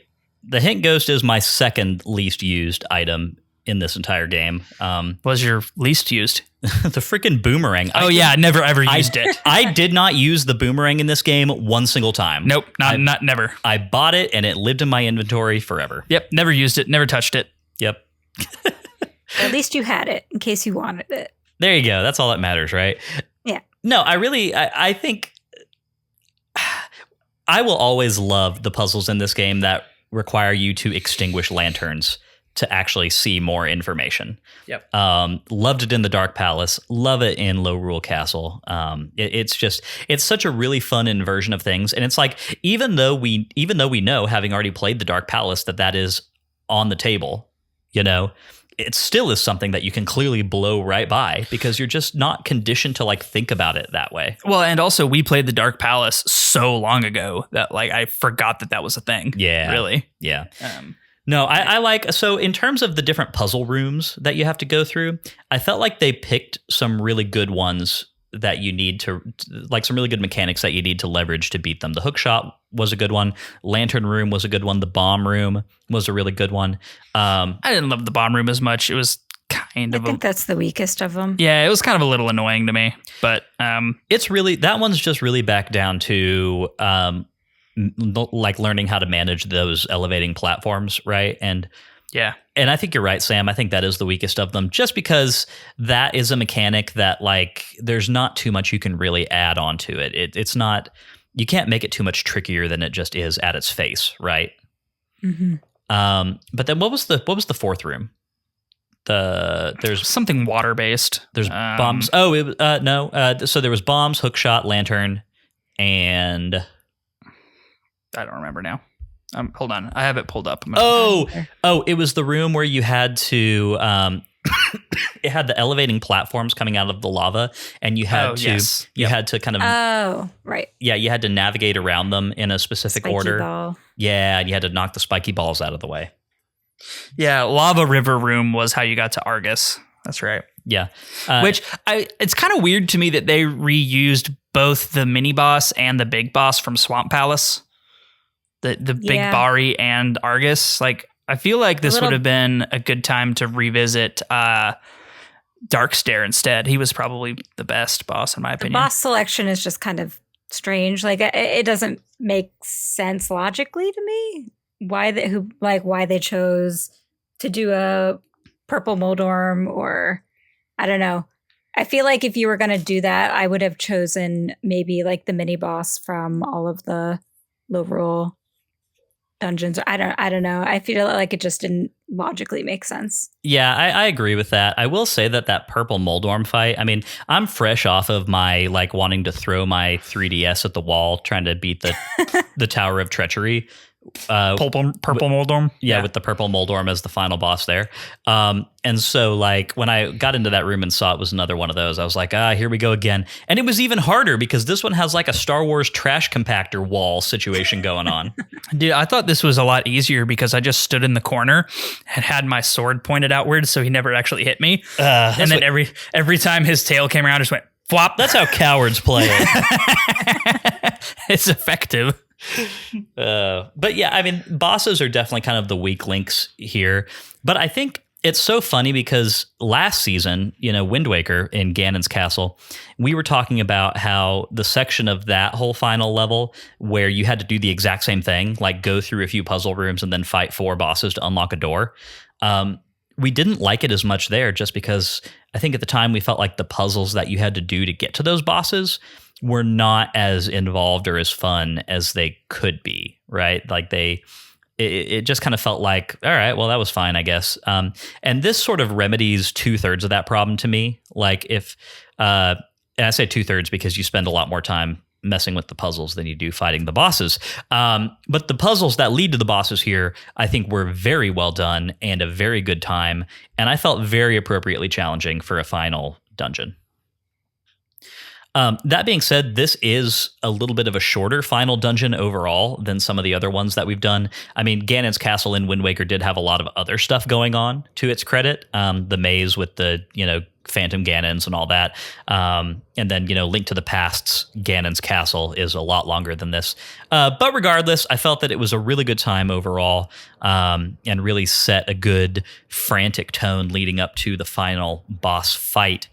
Let's go ahead and talk about the final boss fight and all of its mechanics. Sam, how do you feel about Yuga Ganon as just like an enemy that you have to fight as the final encounter of this game? I mean, anything Ganon, I guess, works for me for a final boss fight. I think, to me, this is one of the easier, and partially it's just because there's not a ton of phases, one of the easier boss fights for a final boss for any Zelda game. So a little on the dinky side, in my opinion. Yeah, I kind of agree for sure. I was playing on hero mode this time, and I did burn through a few fairies in this fight. I think that was more to do with the fact that I was just maybe not being as careful as I probably could have been. So that's just down to me. The orb volley that you have to do with him is very difficult. It gets so fast at the last couple phases. It does, and I really, really love the moment where he throws 2 at you, because that's actually something that I don't think has happened in a Zelda game before.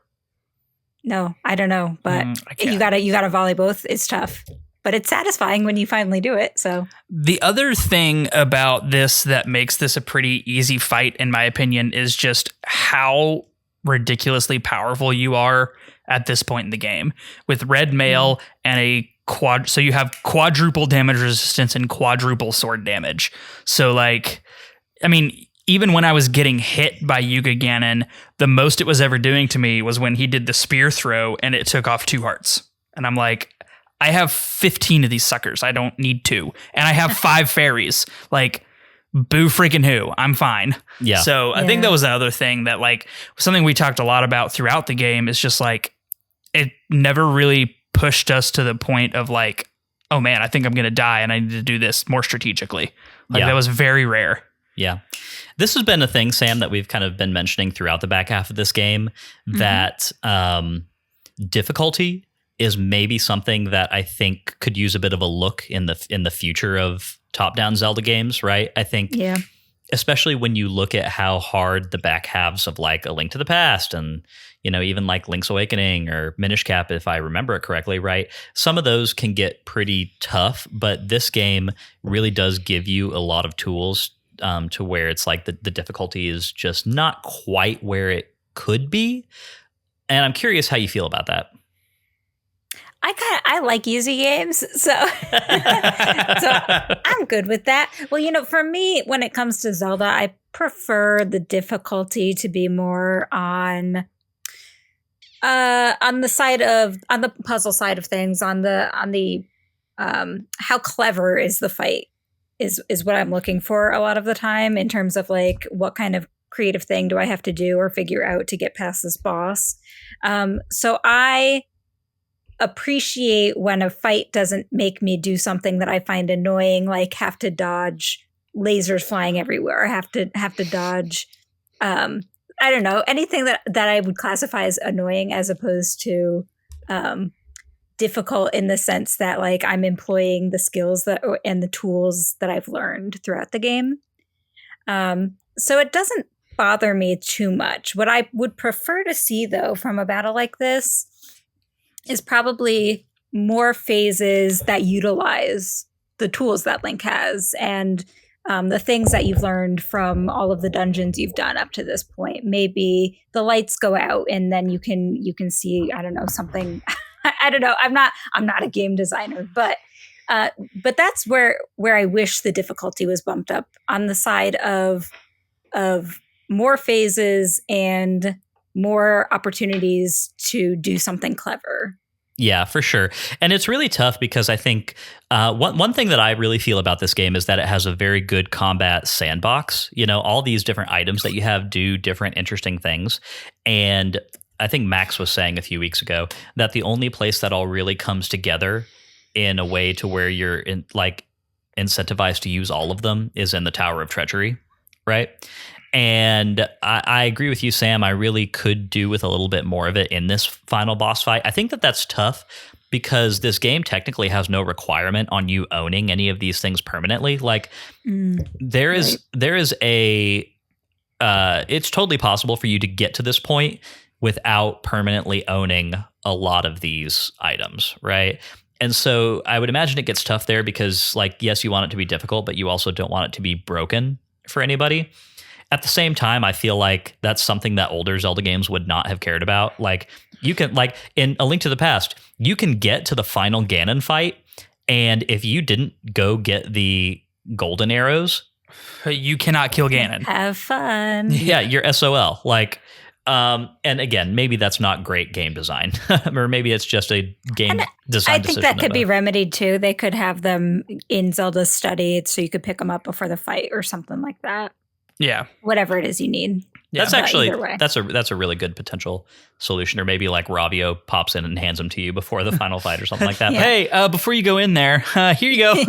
Yeah. What are you doing here? Don't worry about it. It's fine. Hey, I know I've been extorting you for like all of your rupees for these throughout the entire game, but here they are for free now. Yeah. Yep.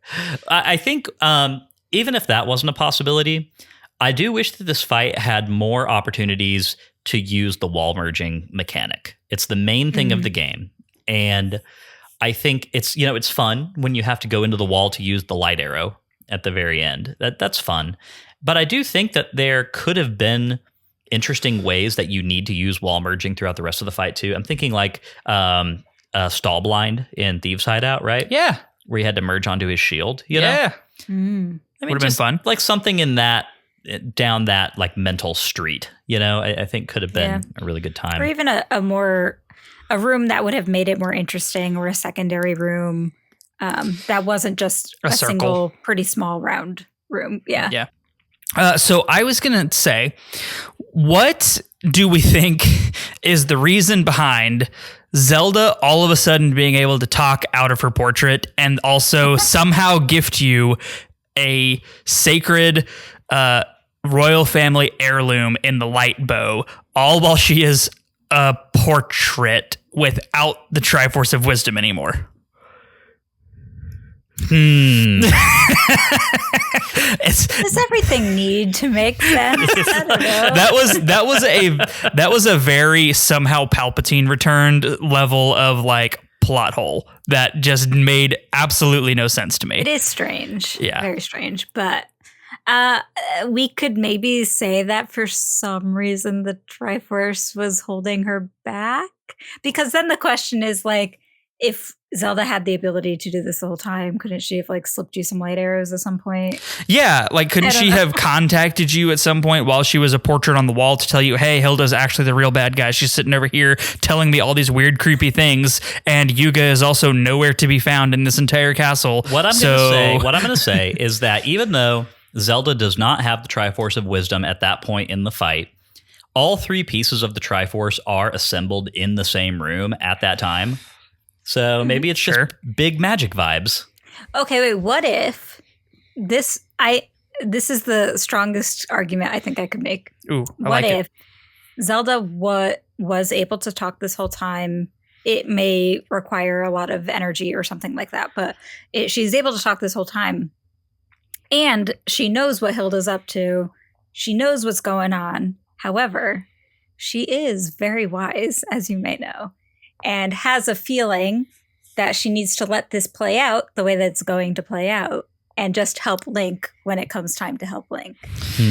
All right, well, that's good enough for me. We'll go with that. There you go. That's headcanon part 2 for this episode. There you go. I All like right. it. We explained the plot hole. Do we have anything else we want to say about Low Rule Castle before we move on in the episode?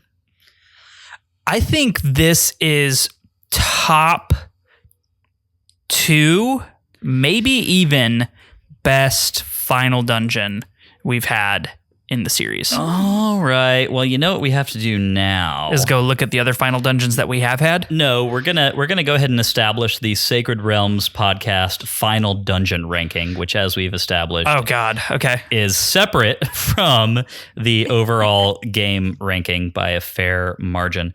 Let's see. We've got 8 entries on this list.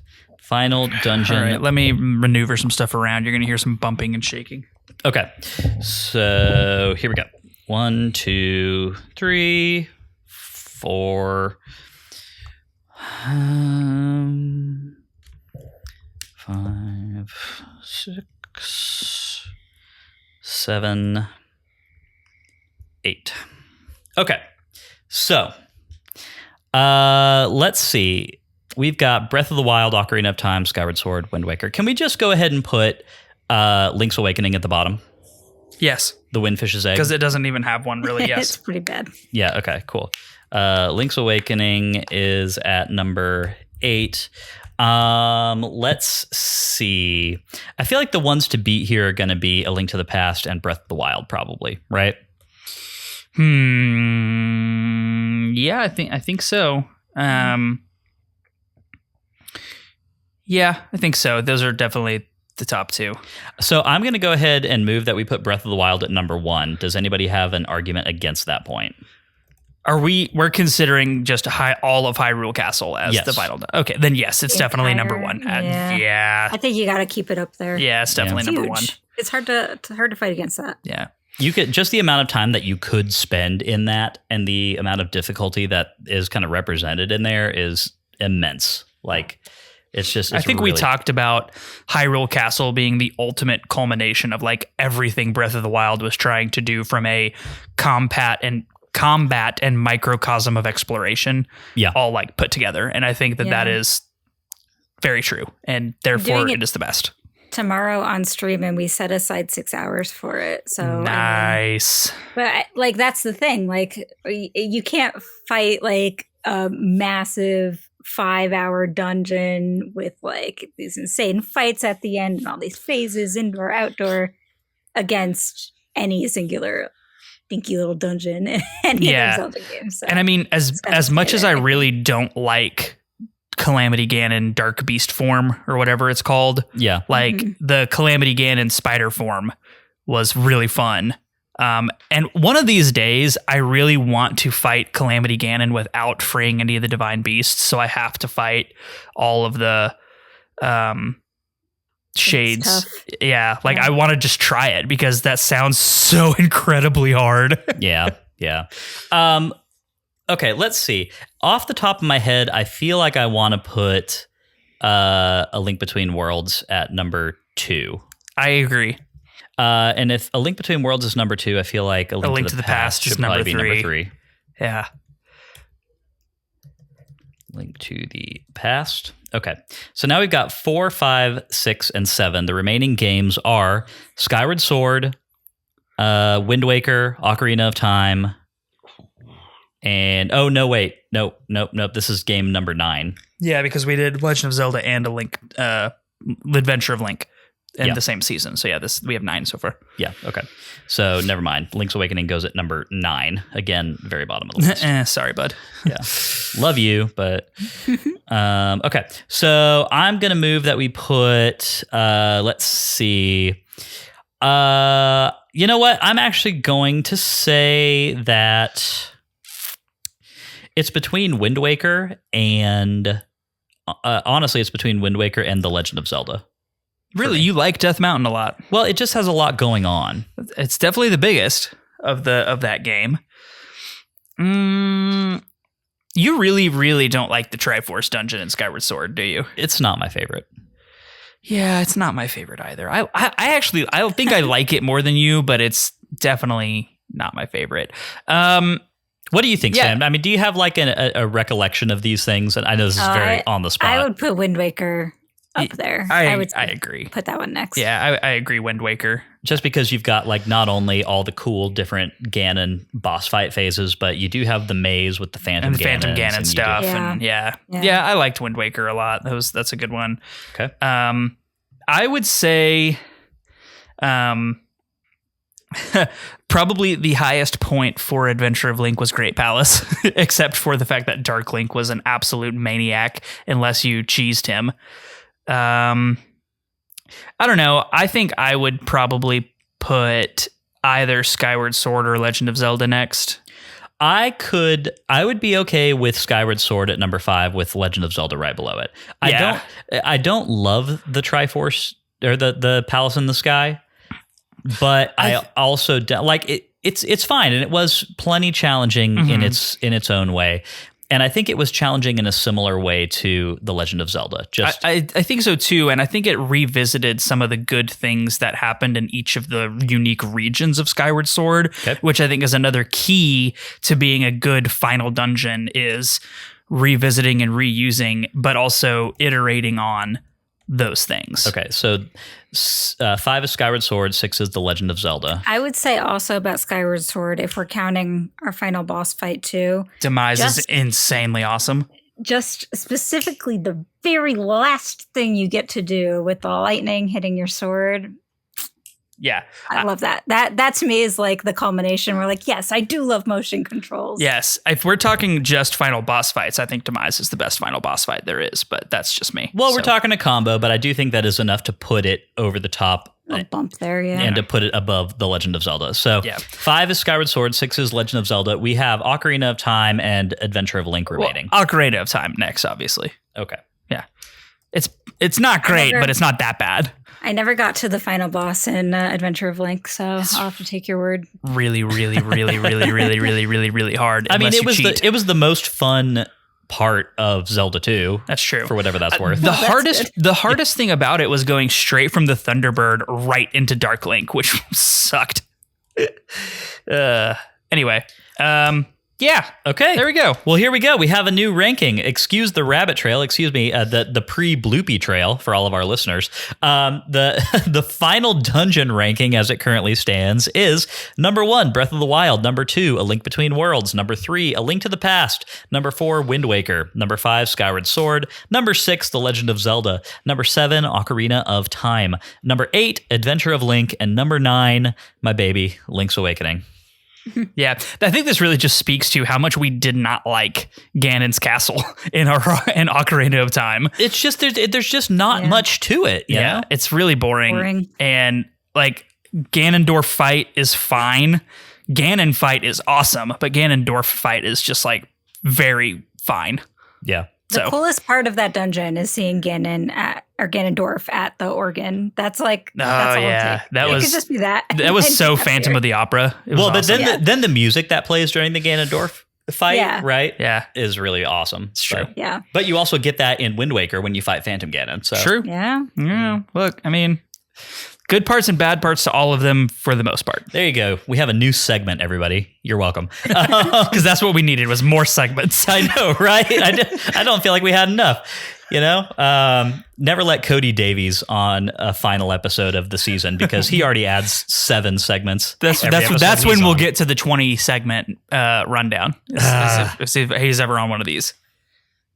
Love Cody. All right. That brings us, I think, to the end of the dungeon map. Let's go ahead and get into part 4, which is Bloopy Trails, where we talk about interesting things that diverted our attention this week. And in the final episode really tends to be just things that we were wrapping up as we got into this.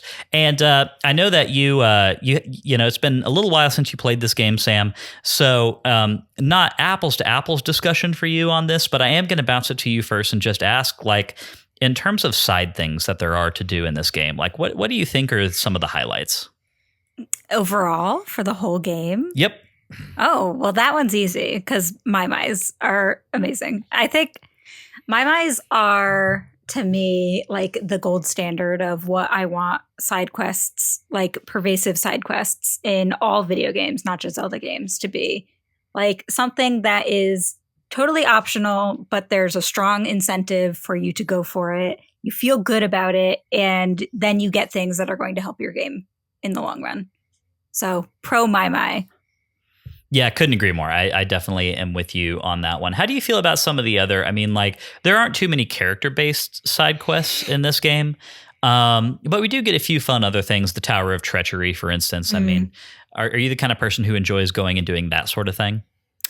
Typically, I would actually usually avoid, but because I think there wasn't a whole ton of difficulty in this game and it's not a particularly long game, I was compelled to 100% everything both times I played this. So yeah, I think they added enough that it helped with the longevity of it.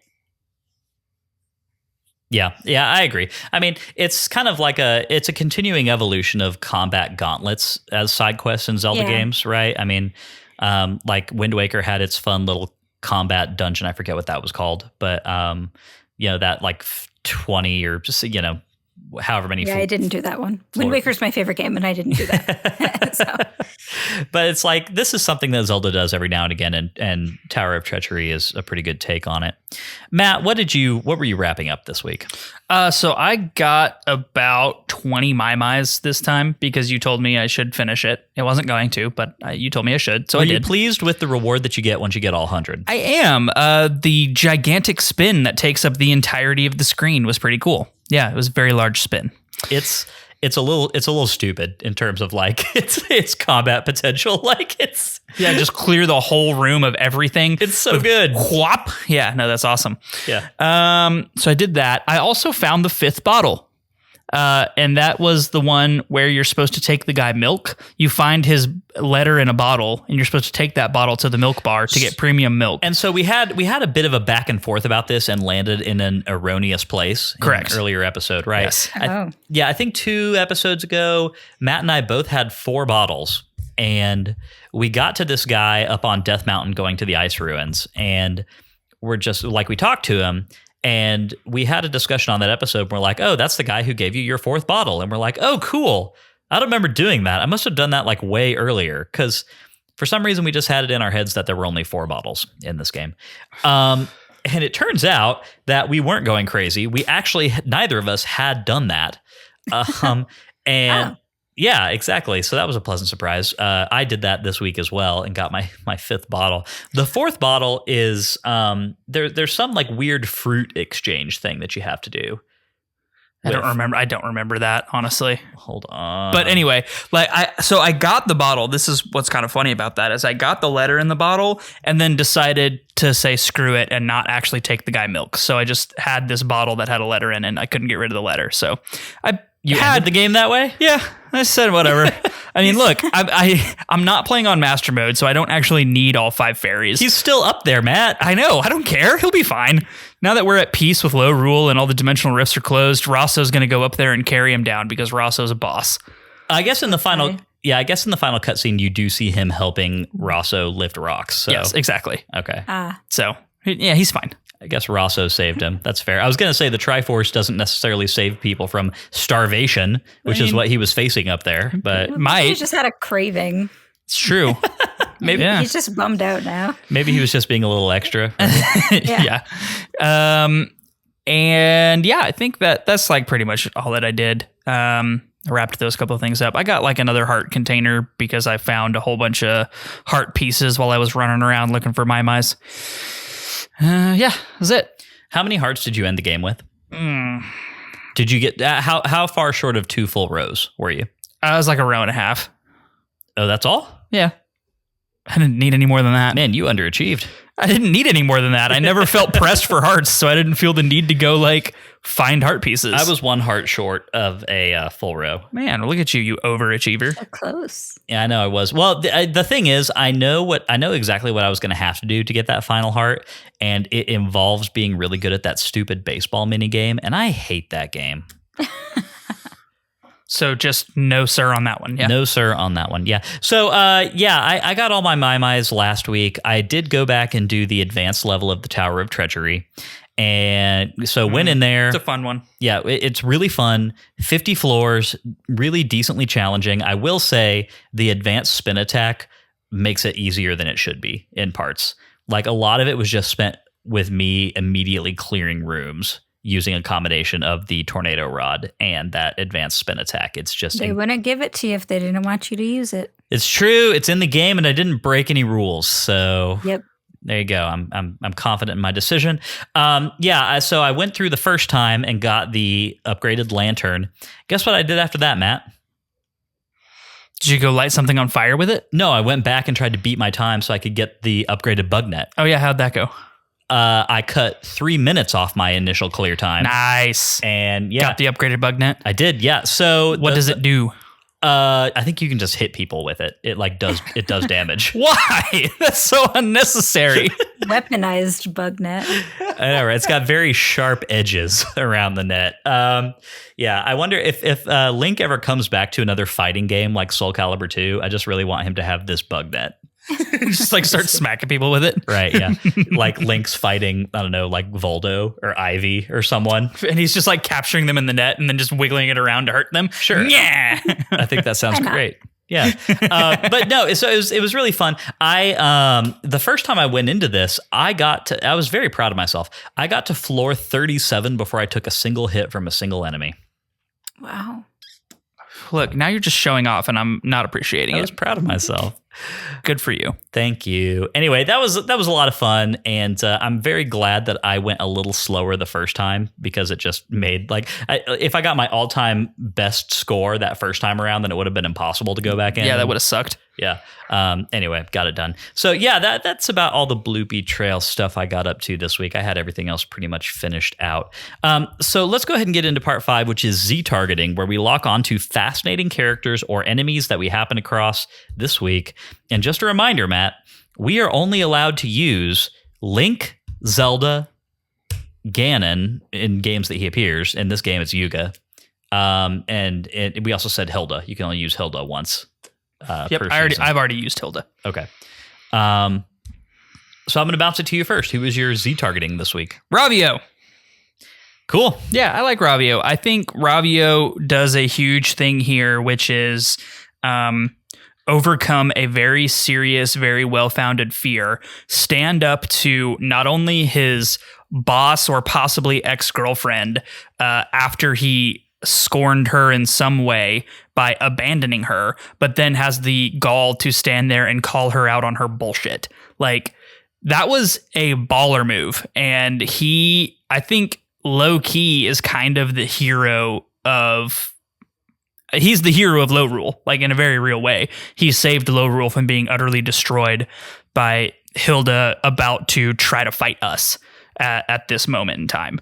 And it's a huge thing. And, he doesn't have the benefit of having gone through the whole adventure and obtaining the Triforce of Courage. And, he claims that he's a coward, but I think obviously his actions speak differently. So yeah, Ravio gets the cake for me. Yeah, for me, it's going to be Hilda. I've been putting it off until this week for reasons, right? Obviously, like as we see in the plot recap, right? I think that what is really awesome is what we were talking about earlier, where everything that Hilda is doing is made very understandable in the ending section of this game. I think that her motivations are very, very valid. And I think that overall, she's a very well done character, making decisions that while they are not ethical, they're not good things to be doing, still understandable. And that's what makes a good character in a fictional story like this. And I think Hilda definitely kind of comes across that line in a strong way in the back half here. And the nice thing is that I feel like sometimes the Zelda games can paint villain characters in very black and gray or black and white terms, right? And to the point where it's I'm here being evil just to be evil, Mm-hmm. And occasionally they really break out of that mold. And everything that happens with Hilda here has me wanting to put her in the same kind of category of conversation as I might put the Skull Kid, for instance. For sure. Right? Where it's yes, you did a ton of very terrible things, but you were not a bad person at heart. And clearly, we end in a very good place. Obviously, the gratitude that she feels at the very end about having the Lorulian Triforce restored to her and to her kingdom is very palpable. It's very powerful stuff. And I really liked watching it. It was a fun evolution to see happen over the course of a very short span of time. From the moment the shoe drops on, yes, Hilda is a bad guy, to the end of the game, which is only just, a few minutes of playtime, but there's a lot that happens in there, and I think it's done really well. And honestly, this might be heresy to say, I don't know.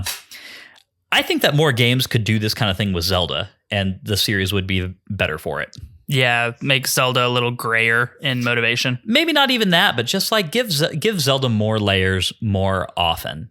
I feel like the Zelda of this game didn't get a lot of that. Like, she showed up long enough to give you something cool in the beginning, and then she gets turned into a painting, and that's how she stays until the very end of the game. She willfully doesn't talk as a painting until the end. Right, yeah. I think this is another example of, like, we've seen some really high highs in Zelda portrayal in the games we played so far, and we've seen some very unimpressive low lows. Sure, Link to the Past. Sure, exactly. And the thing is, this is a game that does a lot of things better and more, I don't know, with more feeling than A Link to the Past did. The portrayal of Zelda as a character is not one of those things. Fair enough. Yeah, we get this version of Hilda instead. Yeah. And so, yeah, for that reason, I really like Hilda, and she's going to be my Z targeting this week. Sam, I am going to do a similar thing as we did in the last segment. I'm going to let you go ahead and give me your favorite character in the whole darn game. Oh, well, you know what? My answer either way is going to be kind of targeted around this ending portion. And I was going to say Zelda briefly when I was thinking it would be fun to talk about how it's nice that she's like just a super altruistic ruler. It gives you hope for the idea of an anarchy, or not an anarchy. Oh gosh, no, a monarchy. Anarchy is where low rule was heading, but no. The idea of a nice monarchy existing in Hyrule is nice. To think that Zelda actually is like an amazing ruler, enough so that she can even save Lorule just by being herself and being nice. But what I actually want to say, my character is not Yuga or Yuga Ganon. It's just Ganon, because I think it is hysterical that in this game, Ganon exists basically to be briefly summoned. And he basically just kind of appears within Yuga for a moment, and as himself decides, yeah, like this could be cool. I would love to support ruling over both low rule and high rule. And he gets to do like one fight, and then he's gone again. Like, this is Ganon's entire existence in this world. Hey, bro, you got a cool evil plan over there. I'm down to help with that. Again, I'm back to like poor Ganon. This guy gets like absolutely thrashed and annihilated by A Link to the Past Link. He goes off into the great beyond forever, right? Gets summoned back to life just briefly enough to be like, yeah, neat. This seems like the best thing I have going for me right now. And then, yeah, immediately it happens all over again. That's an inspired pick, Sam. I think it's truly an interesting existence that he has to have. I'm glad that he didn't get to rule over both worlds, but at the same time, I'm curious about the rest of his life. If we could get a backstory on that Ganon, I'd be interested. Well, of course, the future of this character is that he gets summoned back from the dead once again, hundreds of years in the future, and then, once again dies, annihilated.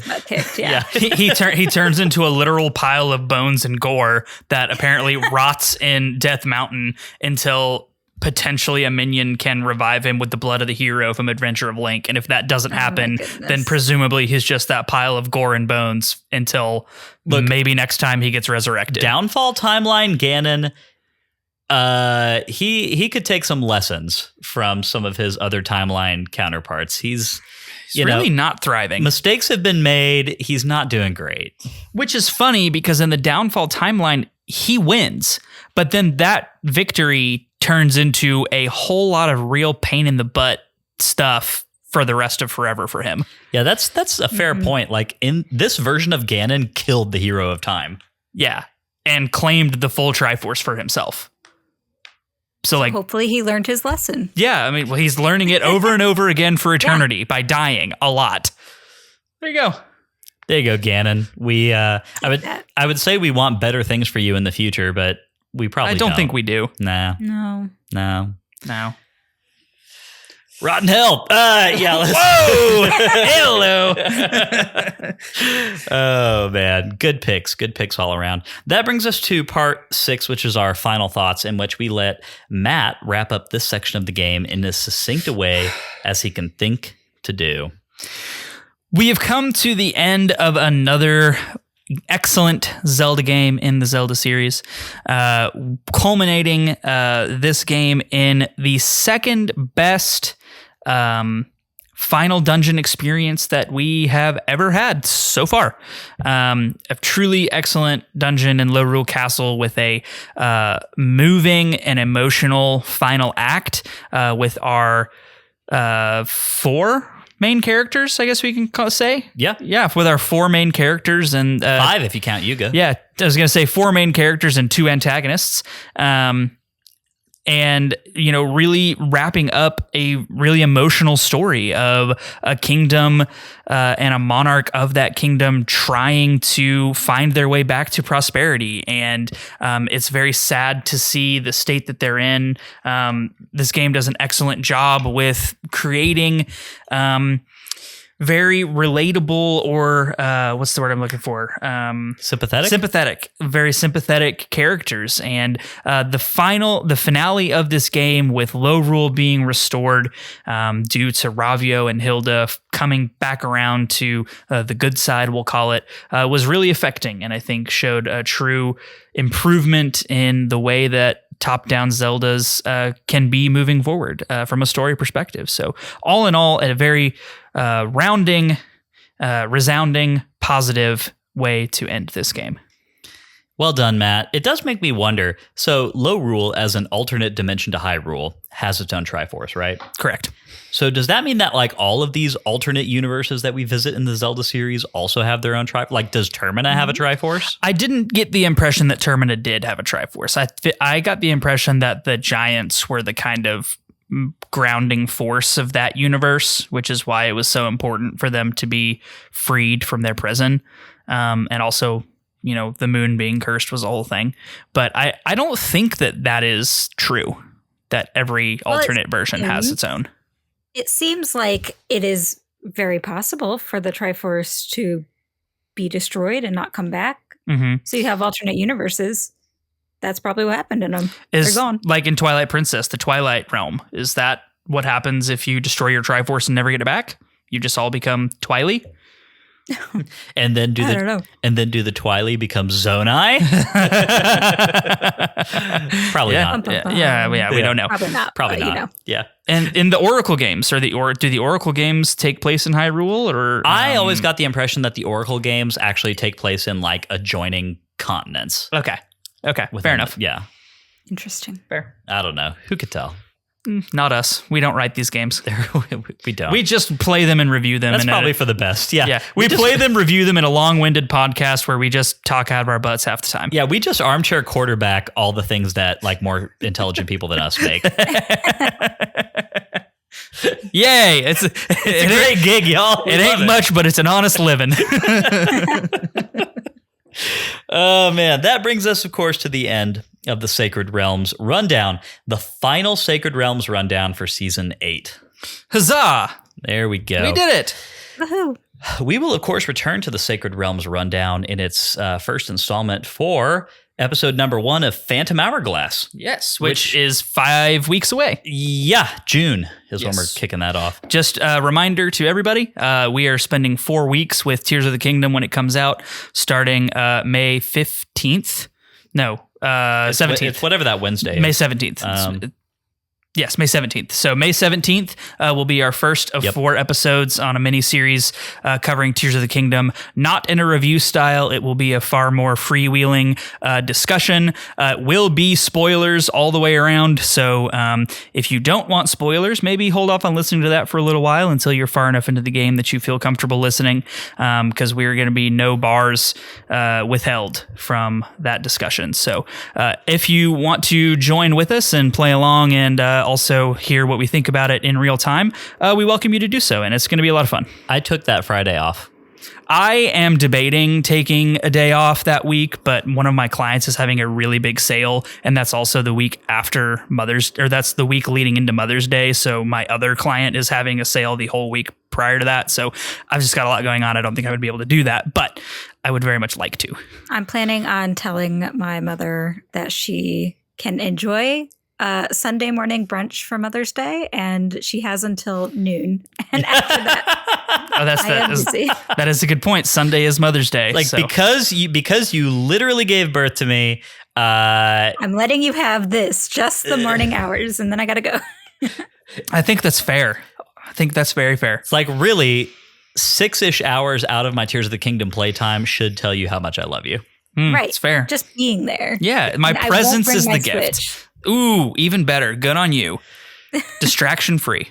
Right. Love it. Yeah. Nah, man, the next 2 weeks are going to be absolutely crazy. Of course, awesome. Next week we're going to be back for our rank and recap of this game, which I was actually talking to Sam while you were taking your break, Matt, about how I'm still very uncertain about just where this is going to end up. Yeah, I'm really debating with myself on how much our self-imposed play style has adversely affected this game, how much that could affect its ranking, and if that's even a factor. I don't know. There's a lot of thoughts in my noggin, and I think it'll probably have to come down to the discussion will guide where I'm thinking it's going to go.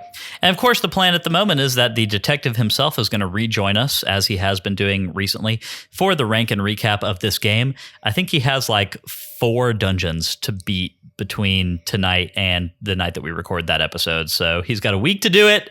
I believe in him. Oh, he can do that in a week. That's easy. Yeah. Going to be a very fun time. Sam, seriously, we really appreciate you coming back on the show. It's been way too long. This was a really good time.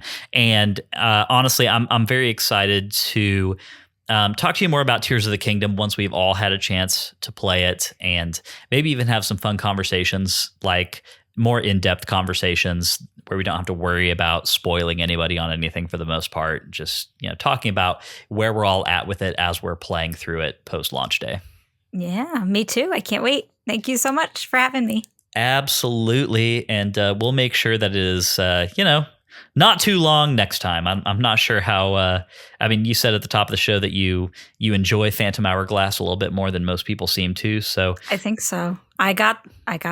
Well, I won't spoil anything. I got a ship that I think is really cool by the end of the game. Hey-o, I didn't even know you could get different ships, so that makes me excited. But let's chat, and maybe we'll catch back up on Phantom Hourglass when we get back into that season. Sure. Awesome. Well, in the meantime, again, thanks for coming around. You already dropped your YouTube channel information at the top of the show, but is there anything, any other channels or anywhere people can follow you to keep up with the stuff that you're doing? I'm pretty much Nintendo fangirl on everything, with the only exception being on Twitch, where I am NintendoFanGirl. And I do stream a lot of Zelda on there, and I have been streaming about 5 days a week. So I'm pretty easy to catch on Twitch these days. How many years have you been doing this at this point? So I've been on YouTube since 2006. I'm an old tuber, but I've never honestly been a steady streamer for games, and I only just have been doing that for the past month, which is fun. I'm giving it a shot in terms of like trying to do like real, true 4 to 5 days a week. Not making excuses and not taking days off. And it's been fun because I'm actually finishing games and things like that, which typically I don't do. It's so funny. I was actually kind of thinking about the Operation Moonfall days a few days ago, back when I was doing that whole thing, and just remembering that like your channel was one of the ones that I was kind of locked to right around that time. Do you still end all your videos with the Deku Deku Deku? Yeah, I do. Ah, nice. It's charming. I love it. Oh, good. But cool. Anyway, go give Sam a follow if you don't already. Lots of great content. And be excited for Tears of the Kingdom, because that's right around the corner. And after one more week, we're all going to be in it together. It's going to be a fun time. It's going to be great. All right, Matt. I think it's time to get out of here. Let's do it. We have thoroughly covered, and now let's go rank and recap. Love it. All right, y'all. If you enjoyed today's show and you would like a little extra Sacred Realms in your life, you can head over to patreon.com/sacredrealmspod and become a patron. If you've got no rupees, it's not a problem. 5-star Apple Podcast reviews are a great free way to support us. More reviews means that more people see our show. That makes us very happy Hylians. Follow us on Twitter and Instagram at Sacred Realms Pod for updates on the podcast and for behind-the-scenes action. Sacred Realms will be back next Wednesday with the rank and recap of A Link Between Worlds. If you have not caught up with us up to this point, we would love for you to do so. A Link Between Worlds can be played on the Nintendo 2DS and 3DS family of systems. And just a reminder, your Tears of the Kingdom pre-orders are now available on the Switch eShop. Go get them, y'all. But in the meantime, may your hearts be full, may your arrows never miss. We will catch y'all next time. Sacred Realms is an independent podcast production which is produced, edited, and mixed by me, Lyndon Willoughby. Our music comes from Zelda and Chill by Mikkel and is graciously provided to us by Mikkel and Game Chops Records. Zelda and Chill is available to stream on Spotify or to purchase directly from GameChops.com. Finally, our thanks go to Nintendo for creating such exceptional and innovative experiences. Bye!